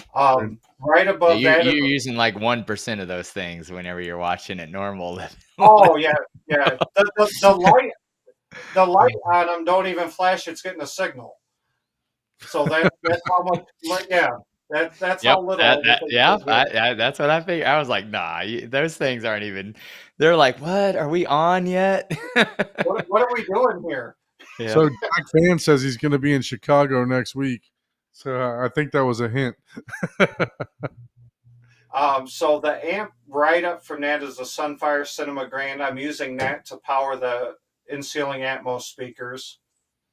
And then on top of that is the Panasonic 820 4K player. Then the AVM 70 processor. On top of that is the Zapiti Pro. Behind that is Apple TV. Above that is the Rotel 1080 2-channel amp that powers the two back surrounds. On top of that is the Blue Sound Node. And then the amp on the top is the Rotel 1095 5-channel amp that does 350 watts to the 5 left, center, right, and the 2 side surround speakers. And what are So- those, like 104 dB sensitive, something like that? What, the speakers? The your LCR. Yeah, I think they're around, I think these are 101 or 102. Yeah, so and that, push those. well, no, and what's funny too is everybody's like, oh, well, they're rated at 1200 watt RMS. You only pushing 350 to them. I'm not even using, even during our most spirited sessions, none of these amplifiers get warm. You know, I'm in a 14 by 16 foot room, you know, and I used high efficiency speakers with a lot of power. Well, what class are the amplifiers? Aren't they all class? Are they class D or AB. A? Oh, AB. they're all AB.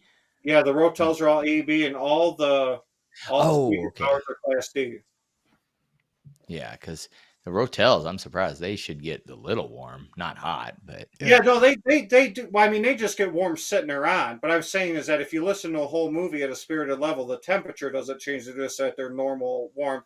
And then Gotcha. the Sunfire amp, you know, that's Bob Carver's technology with the switching power supply. So that amp never gets hot. You know. yeah, I was gonna say if that thing gets hot, you got issues. That means it's broken. So we got a question for you. Is your basement full concrete, or how many times do you have to fix a drywall screw Well, popped?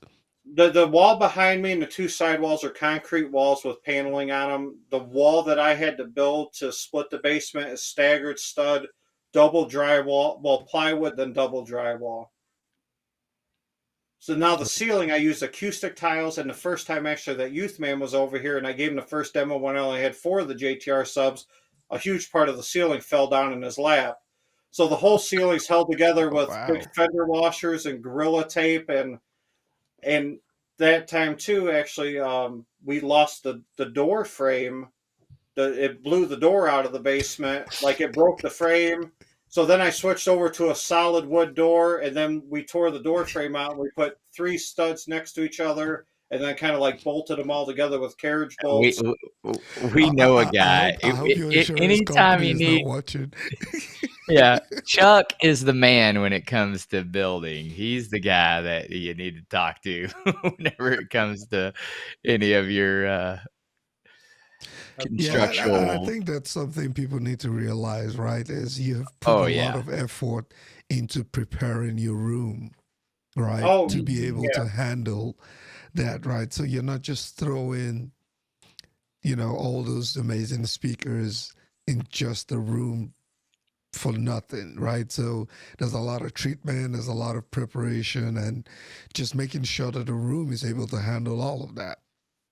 Well, one of the biggest compliments that we get on this room, I mean, people love the way it sounds, so that's just a compliment to me that I did a good calibration on the room. But the biggest thing is they're like, for a 14-16 room, I thought would be sitting in a closet. They said it actually feels spacious with all these subs. Well, it's because I use what little space I have pretty wisely. All the subs behind me, these seats still fully recline. It's just the orientation of the subs work perfect to hold my rear surrounds. The side speakers, the subs I chose, the configuration worked perfect to hold the side surrounds. And then the front speakers worked as stands to hold the left and the right. So I was just using as much as space. Hold on. What's Katt's in the chat there? That's her. I don't think he knew it would go to this level when it was built.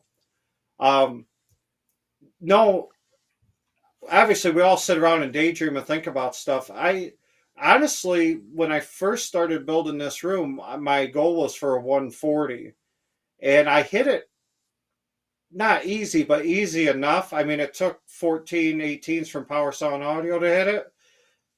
And I was like, I wonder what a 150 would be like in here. But I tell you what, moving up 10 dB is a lot of power. You're using up a lot of power, and yeah, But do you know electricians? Since you're in the trade, I'm like, how many 20 amp circuits do you got? You got to know someone. I ran all the electrical in this room. I did all the Oh wow! 220 for each sub. Yeah, I did. What's your See, main line? What's your main feed? You don't have a 200 200 amp breaker. 200 amp, and then I did a sub panel of 100 amp too. Oh, Oh, okay. I'm surprised. Well, you I'm surprised that's enough. still got to but- turn some stuff off, probably. Well, and that'll be the problem, like, because I just added a sub, and when I add the next one, I don't know how much available power I'll actually have, but it's just going to be a cool factor for me to just be like, oh, you know, when I walk in, I see what I want to see, and everything not already getting used to its potential. You know, I already talked to ComEd about running a whole nother 200 amp service. It's very expensive. It's very expensive. Yeah. Scott just goes to the neighbor. He's like, "Hey, can you turn your AC off for a couple minutes? I'm gonna play my." That's what I was saying, because you got to know You gotta need have to the make neighbors friends turning with off someone their at the lights, power man. company, and you can get that circuit. Well, it depends on where you're at on the line, because that's what it is. Because the main line can only hold. Anyways, it's another whole engineering thing. But Yeah, I was like, man, I don't even know how you're down that rabbit hole. pulling that many amps in that Well, thing. you know, I mean, we've all been in an issue before. Like if you, like in our last house in the living room, we had to set up. You crank it up, and the lights in that one room would dim down a little bit. You know, well, now that I draw up both sides of the grid, is that like if the kids are upstairs and they got a light on and the bass hits, it's drawing down all the lights in the whole house out. Just because anything hooked up to you, it's during the most extreme demos. I mean, there's obviously not enough power available because it's dimming down the lights throughout the whole house instead of just in the room you're using it. So you mentioned that you had a JVC. What JVC are you using? Oh, the old dinosaur I got strapped up there. That is a JVC 590R. So obviously it's not a laser. The NX series was before the laser. This is the one right before the NX series. Yeah, it's still a great projector. You know, the JVCs. Is that the E shift, the 4K E shift? Yeah. So it's our last iteration of the E shift. Yeah. Yeah. So I actually have one of the older JVCs also. It has a better contrast, right? And we love it. That's why I have it. Yeah, unless you're needing brighter or something. Which, how big did you say your room was? 14 by 16, and then it's a 135-inch screen, but it's obviously 100% light controlled. Yeah, I was okay. Yep, exactly. That's where I was going to go next. I was like, well, if you're 100% light control, it doesn't matter at that point. You got more than enough light output. Yeah, I got two concerns about that. Is one is I've seen the NX series and I've seen the laser, and the picture does look a little crisper, does look a little better, but I'm like, is it worth the price jump for me? And honestly, another thing is this, even though we securely studded and made special mounts and went with a Chief anti-vibrational mount for this projector, it still shakes a lot during heavy demo scenes. And I'm like, man, if I throw a new $10,000 laser up there, I don't know how I'm going to feel about it just vibrating around and slamming around. Yeah, you got a good point, because 7 is 50 pounds flat. Yeah. I think it's 49.9, so basically 50 pounds. Yeah. Yep. Yeah. Well, I've been about just hurting it. Yeah, I know. So it's a beefy projector. It's not a lightweight at 50 pounds. So a lot, but I think is where he was thinking, like the difference between light bulb projectors or a lot of mechanical stuff where your lasers are so finite little, you know, and you're like literally, would you walk up to your NZ9 and just take a hammer to it and go pap, pap, pap, pap, pap, pap, pap, pap, not like breaking the shell, but would you just sit there and hammer on it the whole movie? Your bulb, the bulb may break, but most of the mechanical parts inside there are just, it's old school mechanical. It's like, it's Yeah, no, mechanical.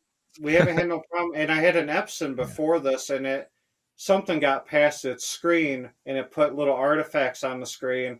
And I'm not going to sit here and watch unless I So if this projector broke, I wouldn't be heartbroken about it. We've had it for 4.5 years. It is what it is. Obviously, I don't want it to break. But if I was If to I get 5 years out of a projector, I would be pretty happy. I mean, there's going to be a couple of used projectors at M-Wave, so I'm just saying. I don't know if there'll be Katt any might room prefer next to the subwoofer. Katt might prefer Yeah. that to another subwoofer. So you got to choose wisely, projector or subwoofer. Well, I could put the sub in the back, and Kat could have the projector in her lap. So before you go projector, maybe you can go with this that I'm going to have Ike share here. Share that screen, Ike. Okay, give me. I gotta move my screen shares around. No problem. Because I had Scott on that big screen share. So let's get you live. Yep. So I don't know if you guys know or not, but TCL Digital Trends broke this. TCL announced the 163-inch micro LED. Yeah. Just the other day. Did you see the price for that thing? That's I absolutely did. commercial. Great. That's amazing. Shipping, doorways, who has a wall or a space, I love it. I love the technology. I love where it's going, but I still think whenever they start to figure out a way to make panels to where you can start with 9 and then just double up 8, 9, 18, whatever the math is beyond that, and I'm silly with that. Here's That- my problem with panels is panels definitely could be more precise, and obviously, but if I'm going to watch a movie, or especially back-to-back movies or any kind of marathon, a projected image is so much easier. I'm very sensitive to just extreme light output, I guess. And a projector is I understand if we're doing a critical viewing that most TVs are going to smoke a projector, but overall, it's more comfortable for me, for sure. And honestly, I probably shouldn't say this, but I just don't trust TCL enough to spend that amount of money on a TV that they make. 100. So what I thought was a lot of money. right. No, I agree with you. It's definitely a lot of money, but what I like is that competitors for a lesser size TV, a Samsung or your LG, they're in the $200,000 and $300,000 range for this, and this particular is coming in as at 111,000. Once you convert it to American dollars, so I mean, what that shows me is the price for this type of technology is obviously coming down, right? So more and more that they produce these TVs, the more and more that people are, so if you look at it here, LG 136 inch is 150,000. So it's yeah, but coming down for what? I mean, the people who could afford it at this price point would have afforded it at the other price point. I mean, if you paid $111,000, you could buy $150,000 TV. It don't matter. It's still the same. It's still the same bracket of client. I disagree with that, because the reason they make a Maserati versus the Ferrari is the same exact reason, right? So the Maserati is a cheaper Ferrari. Yeah, but if you save a couple of months, you can still end up with a Ferrari. That's what I'm saying. Like, you're still within reach. You're not exactly outside the club. You're just in the bathroom of the club. See what I'm saying? Again, this isn't, to me, it's not even about the price. I'm excited about the technology, but logistics will always over trump, because remember, I'll pick on Don. All right, Don, you're. I'm not trying to, I'm about to love put this you on the one. spot, but Don, Oh, I'm gonna love this one. you're well off. Look at him. Let's I'm just not say well that off. you're not in the lower bracket. Let's say, right? Consumable products, especially TVs, whenever the manufacturers don't even make money on the sale of the TV, they make money off of the apps that they get to put on them and all this other stuff, right? For your average person that has an 8-foot ceiling, and I'm sorry to say, 10 by 8-foot living room, how big do you think the TV Well, can be? everybody has a use case, right? So Yeah. Yeah, no, we're not. I'm not. for them, I'm not talking the use case scenario, I because don't in think that case, TCL. then I the don't think sky's TCL. the limit. You could have. At that point, I would go to Ike's argument that, hey, someone that could afford that could already afford a 500-inch multi-panel system in whatever wall they want in their mansion. Well, You with go, you saying whatever, that, $500,000. Hey, I want 500 inches on with this. you saying that I'm well off, which I'm far from well off, but if Yeah. I were well off, I'm not spending $200,000 on a TV. I'm not even spending $100,000 on a TV, to be honest with you. But the chances of me spending 100,000 versus 200,000 is probably 90% versus Yeah, So yeah, and that's yes, and I hear what you're saying, but bring that down to, let's just say that TV's only $6,000, right? 100 and I whatever. would have already had two. No. Exactly. And where would how wide is 160 inch? 160 inch, right? Yeah. Was So it? just How to put wide is that? How my many? Most people don't have a wall that's 12 foot wide to even put the damn thing on. You could buy Christy Griffin and put a Yeah. 163-inch projector screen and still not pay. that Oh amount yeah, for well, that and TCL. that's a good point that you bring up, because at that point, at that price, you could get a I thought the Griffin Barco, too. Christy Griffin, and I mean, the sky's your limit on 80,000 size. ones, you can still You get know? the 80,000 Christie or something. Well, Yeah, you exactly. still got to worry about your center channel on the panel too, because they're still trying to perfect above and below center. And a phantom center, is really only good for one seat, maybe two, not two rows of seating, not like having a center channel behind the screen. Yep. So Yep. a big screen TV like that in a wall in your living room, if you have the room, and that's cool. But That's still in the another theater, great point. Yeah. Yep, because you can only phantom so much until you get to.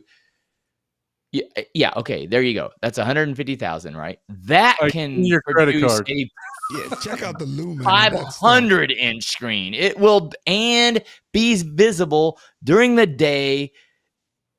Whatever inside scenario, that can probably do some outdoor That is stuff. 50,000 lumens, man. Yeah, but Yeah. and you get free shipping on that, so that's a steal.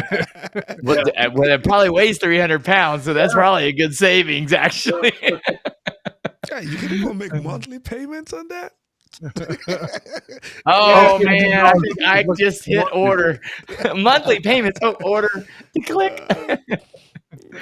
But yeah, no, Scott, I like exactly. Once you get to a certain size, it's not that our brain won't put something center, but it's going to be so much more difficult with room acoustics if your speaker has to be on the floor, versus, sort of off the floor by, 20 inches or, a foot or whatever.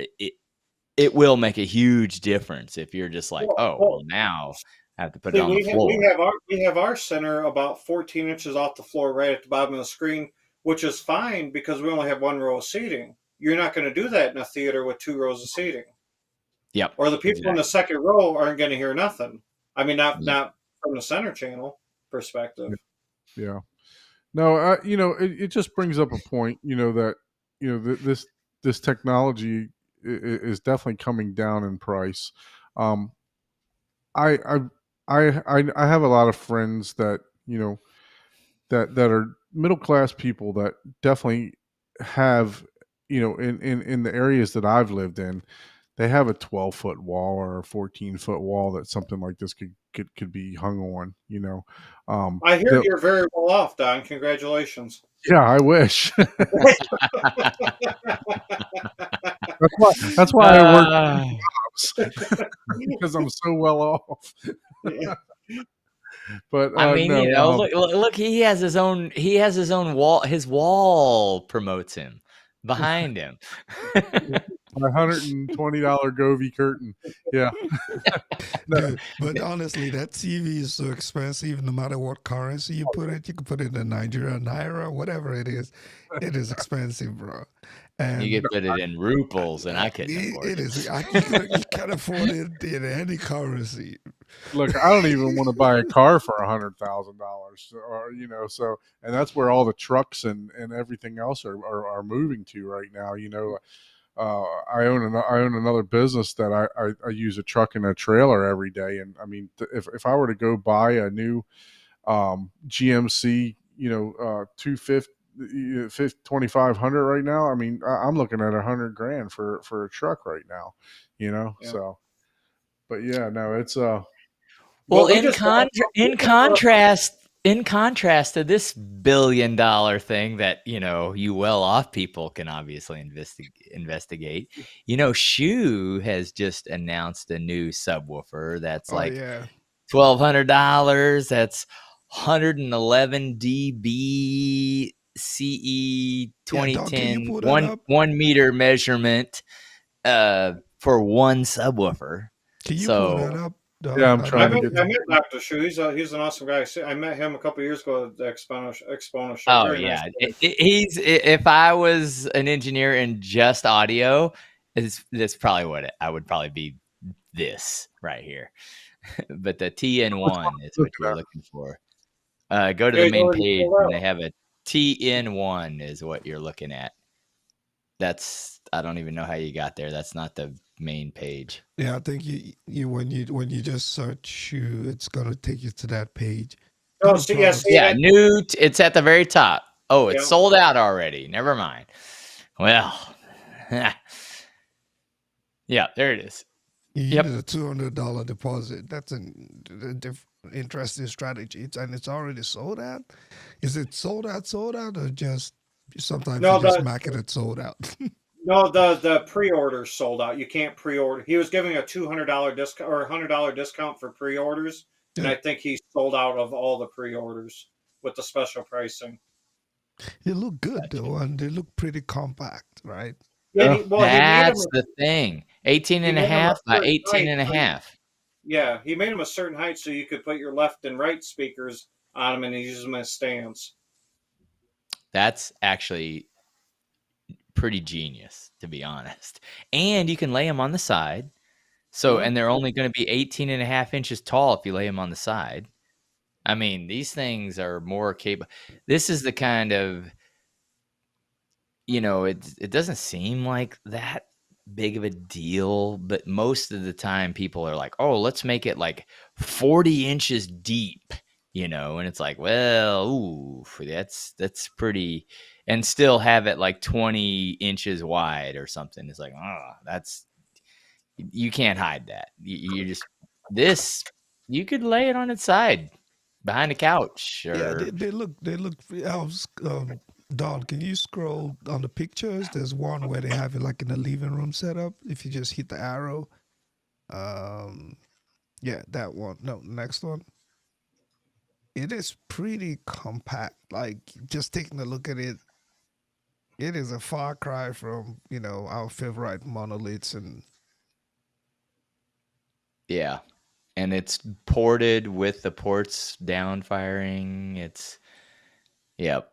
I literally, Miguel and me but I called him and he sent me a article on it and I was like, oh, okay. Well, that's the reason I was calling you. So but They yeah, offer a great. I mean, I don't have no association with Doctor Hugh, but that setup that you're looking right there with his speakers and his subs, that'll. I mean that's a awesome setup for anybody to have. I bet that sounds absolutely amazing. I have shoe subs. Yeah. I have shoe subs up front, and then I have SVS for near fields subs. So what's the frequency range on this? Does anybody know? Yeah, it's like 14 hertz? 14 hertz or something for the 16 low to end. whatever it is. Yeah, So 16 hertz. The CE 2010 at 1 meter is 111 dB. The 30 or whatever. If you scroll down, I think, and you can hit specifications, more specifications. Yeah. And you can start seeing the CE 2010 if you scroll down. But I mean, people don't understand and these are CE 2010 measurements, but they're at 1 meter. And it says that's massive amounts of dB. This is one sub. Remember, this is one sub you're talking about at $1,200. Yeah. Yeah. 100 look at that. CE 2010, 126.7 dB in the 40 to 63 range, which is that punch that most people really like. That's the true range where people are like, "Oh my god, the bass is amazing." 126 dB for one friggin' sub. That's crazy. But that's at 1 meter though, right? So Yeah. you will lose some of that, depending on your seating position. Hey, I like to see the 1 meter away from my screen, man. That would be nice. Yeah. That would be fun. Okay, Don. I know you got an unboxing that you want to do. Yes, Yeah, sir. And it's I got to get going, guys. Scott is like, I'm out of It's here. about man. time for a commercial break while Don sets up. I Yeah. know Scott. Yeah, is yeah. like, Well, 4 a.m. comes early, so I appreciate you guys. I mean, hanging out. I mean, we've been hanging out for 2 hours. It doesn't even feel anything like that. So that's kind of exactly. great. I Yeah, know and it does. Oh man, you already booted him? no, What the I hell? did not. I think they were done with me. No, I did not. Oh, you're leaving? Oh well, get out of here. fire that board No, operator. no. Listen, everyone that's a subscriber of our channel. Make sure you go over and pay Scott some love and subscribe to their channel. Check out their videos. They definitely got some different content going on there. I think every Friday night you do an AV show on the channel. Is that correct, Scott? Yeah, or every other Friday, or I drop it on a Monday. Just it's a whenever I have time AV night, but it's called Friday Night AV because that was the premise behind it all. Is Friday nights I get out and just hang out with everybody if it was a guest or just me chatting with everybody for an hour or so, and then on some Wednesday nights, Kat and I get on and do our thing for Scott Cat Podcast. Or it's it's just hit or miss. I mean, it's a hobby. Do on the side, try to do as much as we can. Pretty much, that's all it is. Yeah, no, look, we appreciate the support that you've given us. I know you've had Ike on the channel. You've also have had myself on the channel. So look, you guys are welcome here anytime. You know how we normally do this. I like to have people just pop in, pop out whenever they want to, just to have a just a chat about home theater. So that's what this is all about. So you guys have an open invite whenever you care to return. By all means, you don't need an invite. So just pop in the channel. You got the link. You got Thank the you link. again Yep. so much thank you so much again for your support. Thanks again for the theater tour. Definitely appreciate you sharing your theater with us. And Yeah. Hey, man, a couple months we're all going to be hanging out together in person, so that'll be a nice change. yeah, Yes. absolutely. Yep. Bring your big liver, because Yeah. us Kansas City folks. Well, you remember I gotta- told you Paul's the tour guide for Kansas City because Yeah. he lives about 20 minutes from the Yeah. Civic Center. Oh, I will be putting together a semi. I'll be putting together an itinerary for places to hit locally, and then for anybody that wants to do after hours. um, I'll have a thing planned, so we'll be good. So it'll be fun for All right. entertainment. And Jessica, she'll come along for after. She doesn't give a shit about the audio, the stuff, the equipment. She doesn't care about the equipment. But once the event, after hours, and we're going to either concerts or bars and stuff like that, oh, she's like, oh, I'm there. So So that, listen, those of you that are in the chat, hang on because we're gonna continue with the show. Scott's gonna leave us, but just wanted to pay some homage to him. Thanks again for all the support in the community. Thanks for the support to Ike and my channel. We really appreciate you. Yeah, no Look, doubt, man. Great group of guys. I mean, we're all like a family, pretty much just helping each other out, supporting each other, and we're just here for a good time. and Yeah. Katt, thank you so much for joining. Also, really appreciate another perspective from the women's point of view. So thank you so much for that. Also, All right, you guys have a good night. Have a good show. Okay. thank you. Thank later, you. man. Yeah. Bye. So All we're right. gonna do something. We're gonna roll to something a little bit different than what we normally have done in the past. So what I'd like to do is I've got a little piece of equipment that I just got in not too long ago. Um, Ike did a theater tour, not a theater tour, a review on the Arvolution Player One 4K, I believe it was. Correct, Ike? Yes. So what I'm going to do is I'm going to switch some cameras around, and we're going to do a live unboxing of the Arvolution Player One 8K. Ooh, Thanks okay. to Raphael. My notes here, right?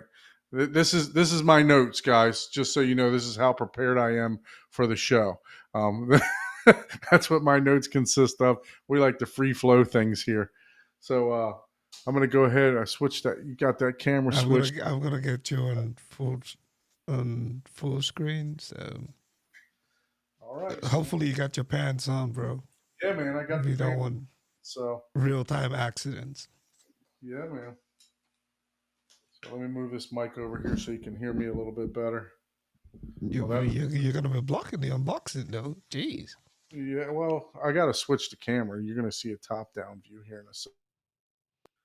I mean, we don't need to hear you that much until after you got it out of the box. Let me switch this camera. Give me 1 second. Yo, you're on my phone screen. So can you put up the let's see. You want me to Cancel switch that. to your main cam as the top down? Yeah, I'm going to give you a top down right now. Let's see. That camera turned off. So let me turn it on and turn it off again.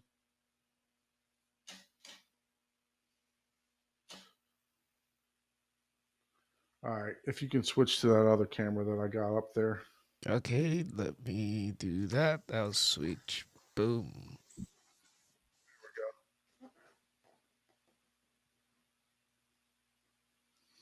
All right, so this is the unboxing of the Arvolution Player One 8K. Isn't it crazy? Like when we're doing the unboxing, the day I dropped the video for the 4K player, that's when we found out that there's the 8K player. Yeah, And now you're doing the 8K player, and now there's a new one coming out. Yeah, But absolutely. We got some news about a new player, but and I actually reached out I to have some Raphael about that. Yeah, I have some inside scoop on that new player, but I'll let you get done with this 8K player, and then we can talk about the supposedly signature one. And So as you can see, it is double boxed. Let's see if I can unbox it here without dropping everything. yeah, you don't want to drop it. Yeah. No. Okay. So what we got in the top here, it's a separate box. I believe all your power cords and remotes are going to be there. Now this just does come from the UK area, so there are several different plugs for all regions in here. They send you a multitude of plugs. You got HDMI cord that comes with it, batteries, a couple Bluetooth antennas, I believe. This looks like an IR extender. And then you got your remote. Let's see. I'm not hearing near enough crinkling. Not hearing enough crinkling going on. I want to see if the remote is backlit or not. So I'm going to pop these batteries in and see if this is actually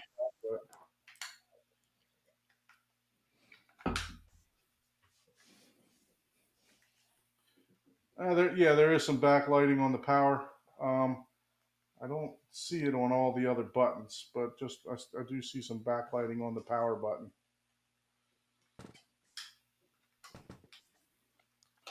All right, so that's what's in the accessory box. So it looks like an IR remote. Is that because you Yeah. can program it, or is it just an IR remote? I You believe you can program it. It's I think it's one of the best remotes that I have. Talking about the 4K version, but the 8K is probably not any different. so. We got the QR code for the manual.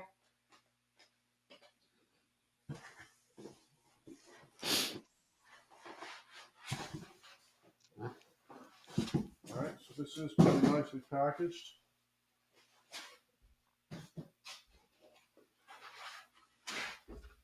Oh man, you're breaking the seal.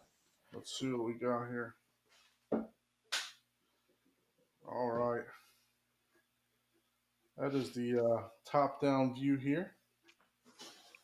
So we got turn that around so you can see it. So you have Yep. with the to put the internal drive. Now, do you know the max size of the hard drive that can be placed in there?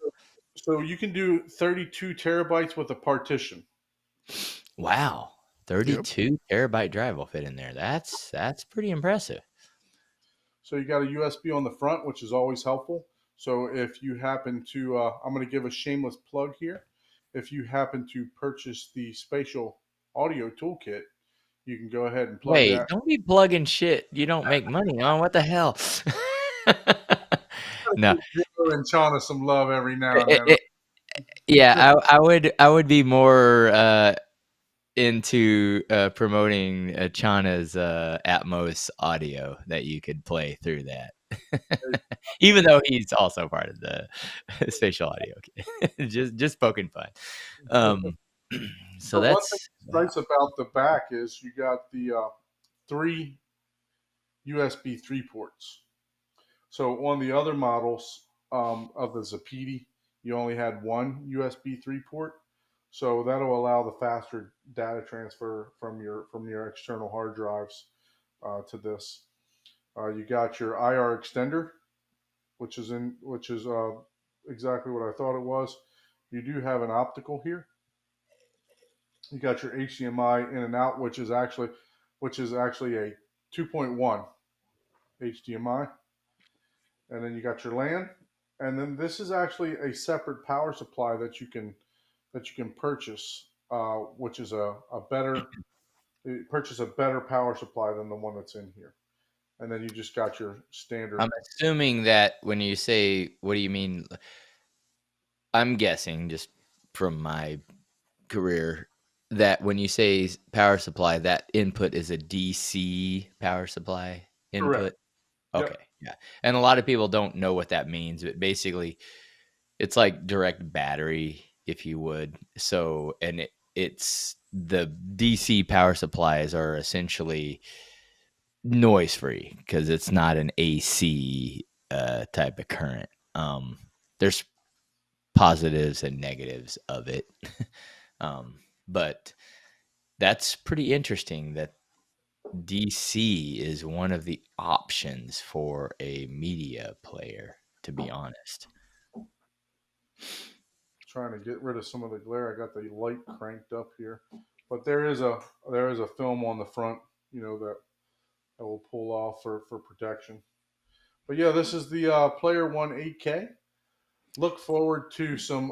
If you haven't subscribed to the channel, make sure that you subscribe to Horizon Home Theater, and I'm going to do a review on the whole interface, and how to set everything up. I'll do a step by step on how to import your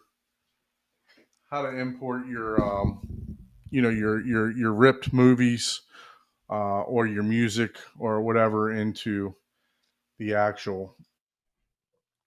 We'll go through step by step. Now, does it come with that knife you got there?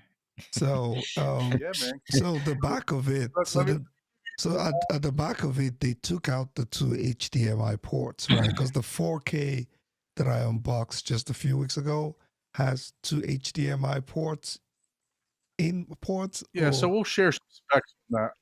Yeah. So do me a favor, and I'll share my screen. I'm going to switch back to my other camera here. Okay. But you can keep. So which if camera you want to are add another what camera are you just switching to now? Okay, I got you. So if you want to add another window just for that player, I can't. I can't do that because I'm doing that. But I'll share this screen for the Arvolution specs. Yeah, for you the share 8K. that. I'll pull it up because I have. Once you share it, I'll get the screen up. Yeah, it's shared. There we go. Okay, let me get it. And I have it on full screen, but we can. Oh, looks like I got you on the wrong camera.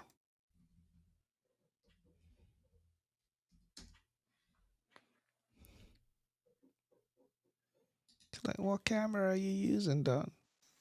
Okay. I got 3 cameras going here, man. I'm high tech over here. You got to get with the board operator and tell them how to run. Just turn off your phone camera. We don't need that anymore. Thank you, sir. You got to get the board operator on board over here. I don't know what's going on tonight. So, Look at all this right. guy. You might have to All right. delegate that to someone that's more multitask. that might be Don. Yeah, So right. let me, no, you saw me run that the second. That's what made it funny. I was like, no one can join. Like, what are you talking about? That was not my fault. Yeah. All right, so let's go through this. One thing that we were talking about is that now that I'm introducing this one, what a coincidence that Ike introduced his, and the same day the Player One was 8K was announced. Well, guess what?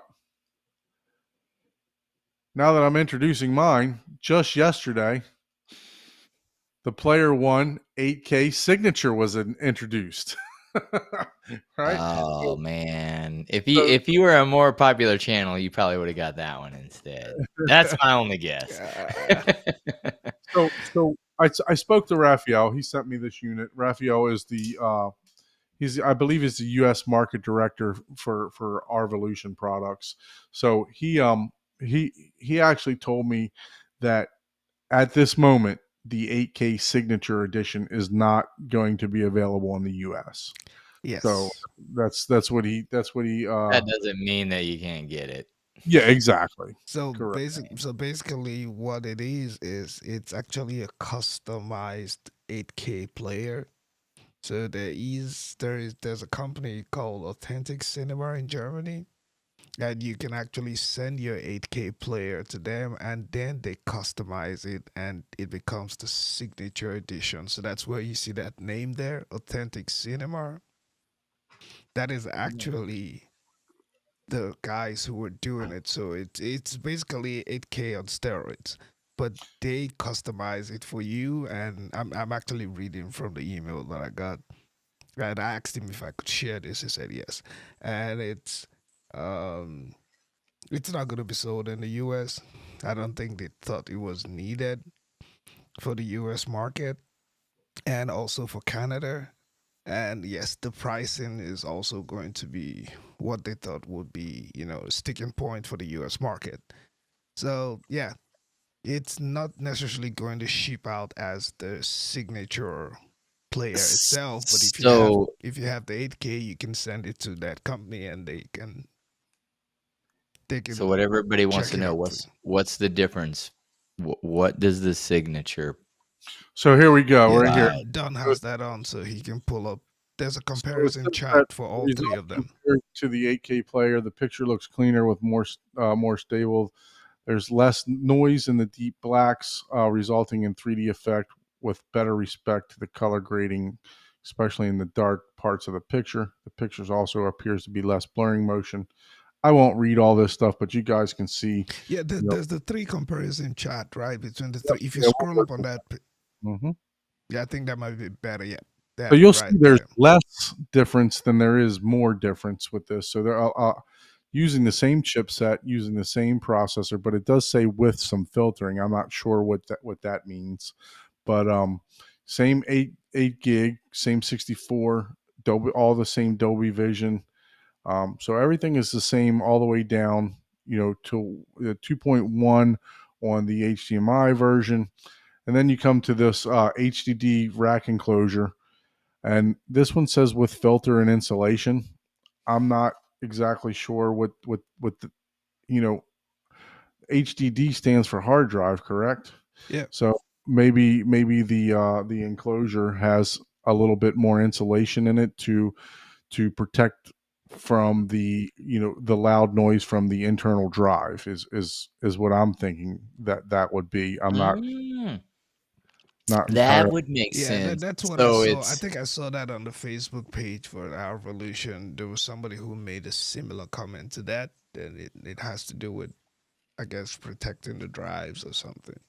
Yeah, well, I don't it think that. I isolates think noise a little bit better. I think you had mentioned this, and I was like, no, I don't know unless it's a Faraday. I forget the name. Faraday cage. Cage, yeah. Uh, but then what you just said, it is audible Mm, insulation, so you yep. don't hear the drives. That would make sense. Yeah. So it's, hey, you're not gonna hear the hard drive. That would be okay, that makes more I'll tell sense. you what. Even though all us engineers know you shouldn't have anything that's a spinning hard drive anywhere near your subwoofers. That you should have that in 2 rooms away. Right. But most people don't do that, so that's actually pretty ingenious. I can get behind that. I I Yeah. I would rubber stamp that as yeah, hard drives are friggin' noisy. They are. Yep. So, Yeah. but So if you're I listening to a got quiet that. place, We talked you know, about it yesterday. Yeah, I got to thinking about it. I think, you know what? That's got to be some kind of noise reduction, for the hard drive, because my yeah, Zappy, my Zappidi, I'll tell you what, it drove me insane to watch a movie with it in the same room, because, especially like you just mentioned, the quiet place, you hear the, the yes. drive People going. don't realize that's why the old school 5200 RPM hard drives are much slower, they're much quieter. But, nowadays we're watching 90, 80, whatever megs, which is nothing. If you're an engineer, don't hate on me. I'm not trying to say that 5200 is more than an RPM is more than enough to watch any movie, but whatever.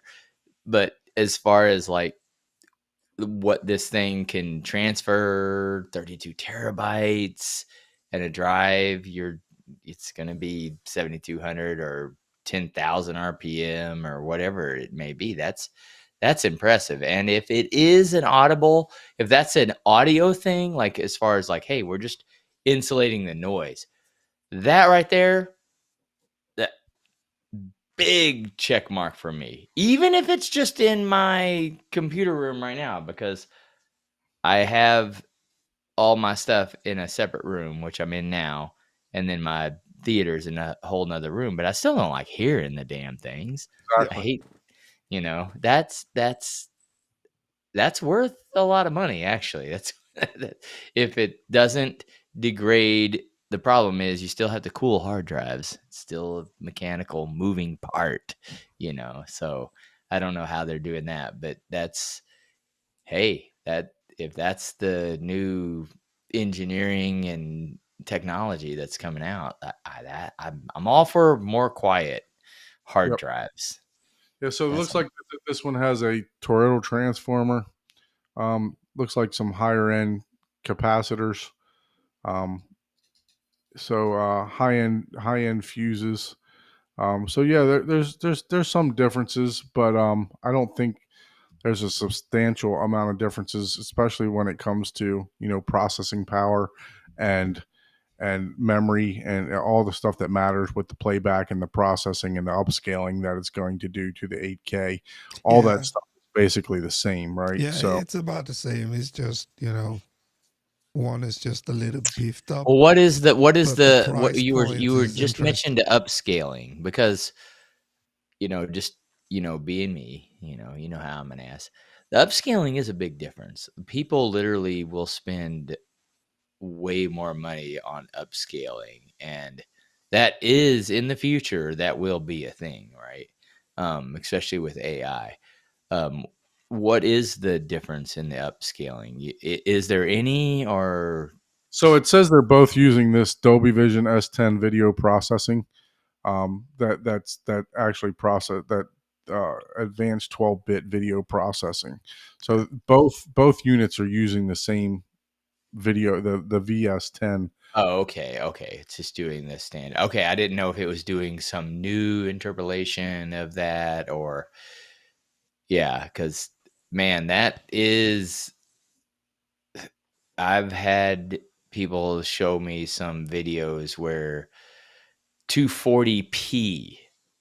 Yeah, you just heard that, 240p, that upscaled, that looked sharper than most 4K from an upscaling. Now, this took like 4 hours to upscale, so but at the same time, if you're capable of making something that's 240p or some super low resolution look, with upscaling and AI, look like super sharp and super real, and the future is, we can do that in milliseconds versus hours.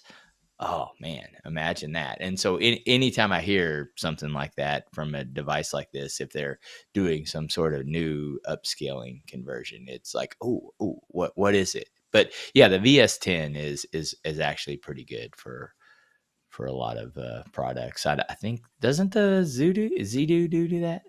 Do the VS10 I'm I not sure. think upscaling? the higher level ones, right? The higher model ones, I think. I don't know if the Z9X Pro does. I need to check. Mm. I haven't used any of that. But for this one, the 4K version doesn't have any AI enhancement, but the 8Ks have, as we can see. So, Mm.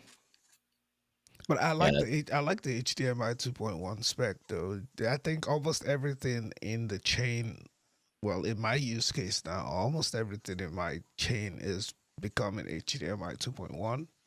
Yeah. So that's good. I like that. Yeah. Yep. Everything talking the same, right?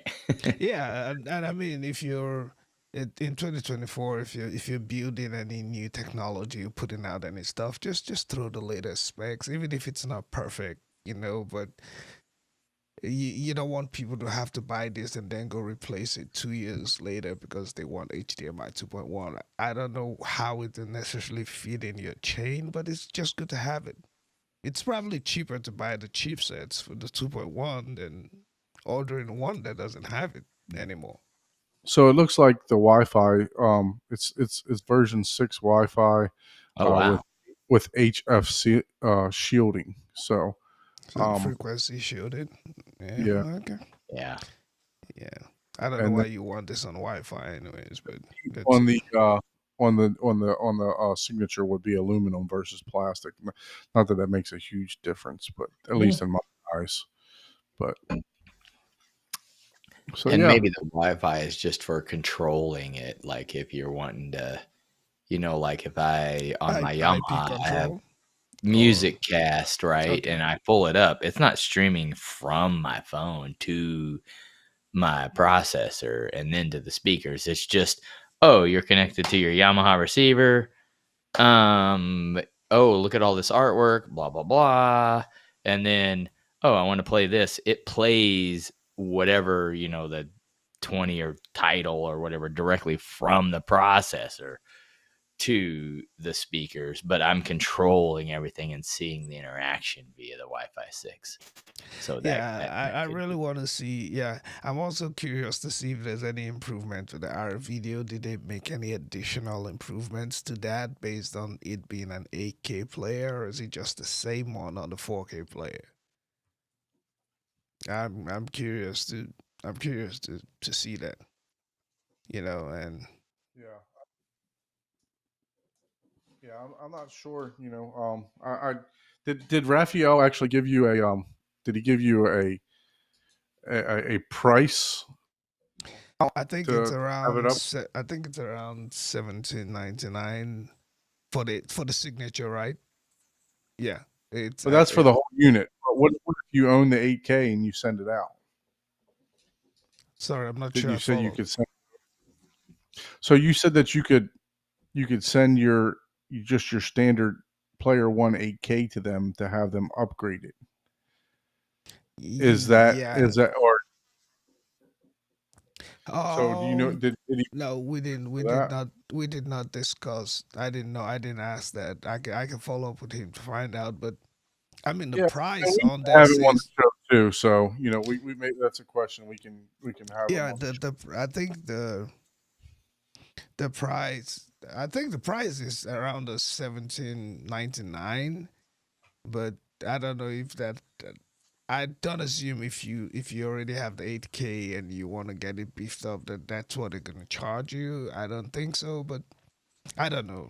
It's one of those things we're gonna figure out, and it's not. Chances are it's not coming to the U.S. market. So I think if we had anybody in Europe, they'll probably have better information on that. Joe is saying Joe is saying I have the player one. The 8K doesn't really mean anything in my setup. Did it make cover? Da, da, da, da. Yeah, yeah. So I agree with you. Most people. So in my use case, I actually have the JVC NZ8, and one thing that the NZ8 can do is uh, it can do a 8K E shift. Yeah. So that's why I really I'm going to run a direct HDMI because my JVC has two HDMI inputs, so I'm going to run a direct HDMI right from this player to Oh so yeah, just to see if you get that upscaling right. I think exactly. the Yeah. NZ7 should I probably mean, have the 8K RAM too. the RAM But is a little increased, so that could help, like what he's saying is the cover art. yeah, I don't know how much faster. I would be curious of that too, like a comparison of, hey, I've got, 8 gigs of RAM, I got 64 gigs of RAM. How much faster are we loading the cover art? Because the reality is we're getting so advanced in this technology, it's literally just the interface and the interaction, aka Kaleidoscape, right? That's why people love yeah, Kaleidoscape. that's why I want to see if the R video, right? Because that's the video app, right? That's why I want to see for the 8K player. Is there Yeah, going to be any yeah, and difference? because I even made the argument last time we were on here. I was like, dude, people, depending on where you're sitting, 8K isn't even. It's not a jump enough, like to the super hobbyist. Yes, okay, I'm talking about the 90% of the people. Yeah, There's not enough jump to even perceivably see a difference in 4K Right. to 8K, you know, Yeah.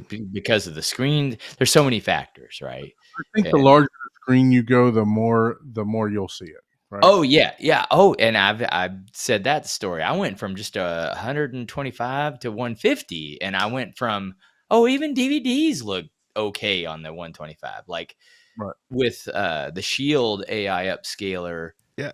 DVDs and Blu-rays look, I mean, yeah, you could tell, but it wasn't like, oh, I noticed, right? It was like, okay, if you weren't an enthusiast, honestly, you wouldn't notice, right? But and then Blu-ray to 4K on the 125, it's like, you got to get, I right up on the screen, like within a foot of the screen to be like, okay, I see the difference.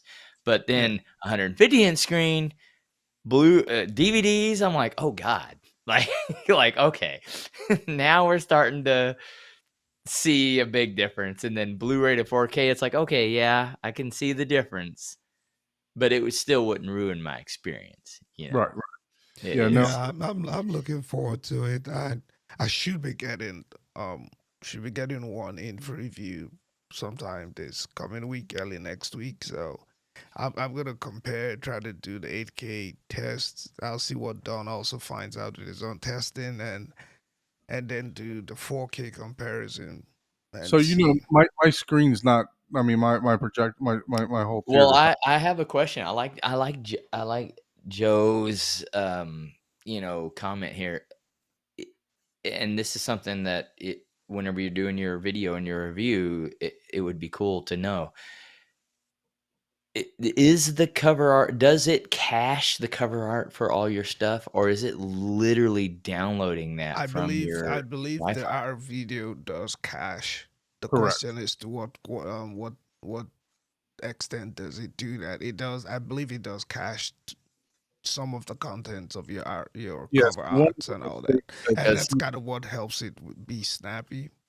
Yeah, because like Plex will, once you set up a Plex server, like especially on a NAS, it downloads all that cover art. Now Yeah. the player itself will still be limited, right? Yeah, Like the player still has to receive still has to be that able to process it. cover Yeah, art, you yeah, know. So that's the question. Is this server downloading it? How snappy is that, so to yeah. my With understanding, the eight all with the on- 8K though, you're getting more EMC RAM, right? So fast. I think for you're jumping from 32 megabyte uh, gigabits because rather to 64 gigabyte. yeah, So that gotcha. should help, but Mm. See that I don't know. okay, See so that's what from I don't one, know, yeah, and from that's one why boot, yeah, a lot if of you boot people up, it's like not your gonna cache it. Yeah, it doesn't cache from one boot to the other. Yes, that I agree with. But once you have it running, once you boot it up and it does the initial cache, it stays there. it But doesn't download, but we'll see like your Plex servers and stuff like that. It downloads all that stuff and keeps it. Like it keeps it in its so database under the PD, when forever. you use the PD, you could actually host all of that information too. So once I get into it, I'll that'll be a question that I'm hoping to be able to answer. Yeah, You know, because I'll be curious yeah, because let's coordinate yeah, and do some testing, and yeah, I yeah. should get one in next week, and then we can all get together we do some can do a proper live review. testing. Yeah, live review. We can do some capture card of the GUI. Yeah, I'm So gonna need a really long HDMI cable for that one, so that I can take my camera into the media room. But well, yeah, the good thing is I got mine sitting right here, so I just plug it right in. And as you know, some of you know, my theater's not done yet. So what I plan on doing is actually I have a huge wall in my entrance. I think it's like almost Yeah, 22 feet we wide. talked about you being entitled. We No, already covered no. that. Oh, So it's just I'm just a playing. walking area. I'm just playing, man. And my dining area opens up adjacent to it. So I can actually do almost like a 40-foot throw from my dining area to this wall in my foyer. So I plan on trying to, just put as big of a picture on the wall as I can. Man, yeah, you're gonna have to do a that is barcode level at that point. Yeah. Yeah, no. So I mean, I'm probably gonna, try to put a 200-inch screen up there, with my projector, just to see what the difference, once I engage the 8K upscaling, to see if I can actually see the difference in it. But you have the laser. You know what? That's if you have any kind of light control, you'll probably still. Yeah, I can turn all the lights off downstairs. I know if you do a full light control, I think the Epson, like just the Epsons, can go like huge, like bigger than any average person will even have. Like we're talking 250-inch. Yeah, I think the guy Linus, he just did a 300-inch image with the Epson. Oh, 300? Damn. Yeah. Oh, yeah. So he just did That's one. pretty They're trying to set up a huge LAN party warehouse on that channel. But yeah, it's I just watched his video. It had he actually put two side by side Epsons to make like a huge image. So it was pretty crazy what they were trying to do over there. But yeah, no, I'm looking forward to doing the review. Looking forward to getting into the GUI. I did a review on the Zapiti, so I know that interface inside and out. So hopefully, and that was my go-to player for at least a year or two before I got the Kaleidoscape. And it's I look forward to getting into this, diving into it, see what it can do, and actually put it to the test. Yep. Well, can't wait to see it. And maybe I'll influence that video a little bit. We'll have to see. We'll do some live review about it, and we'll also, like you said, maybe get you some cameo on the video. Ah, there you go. Yeah. I don't know if you can handle that kind of growth.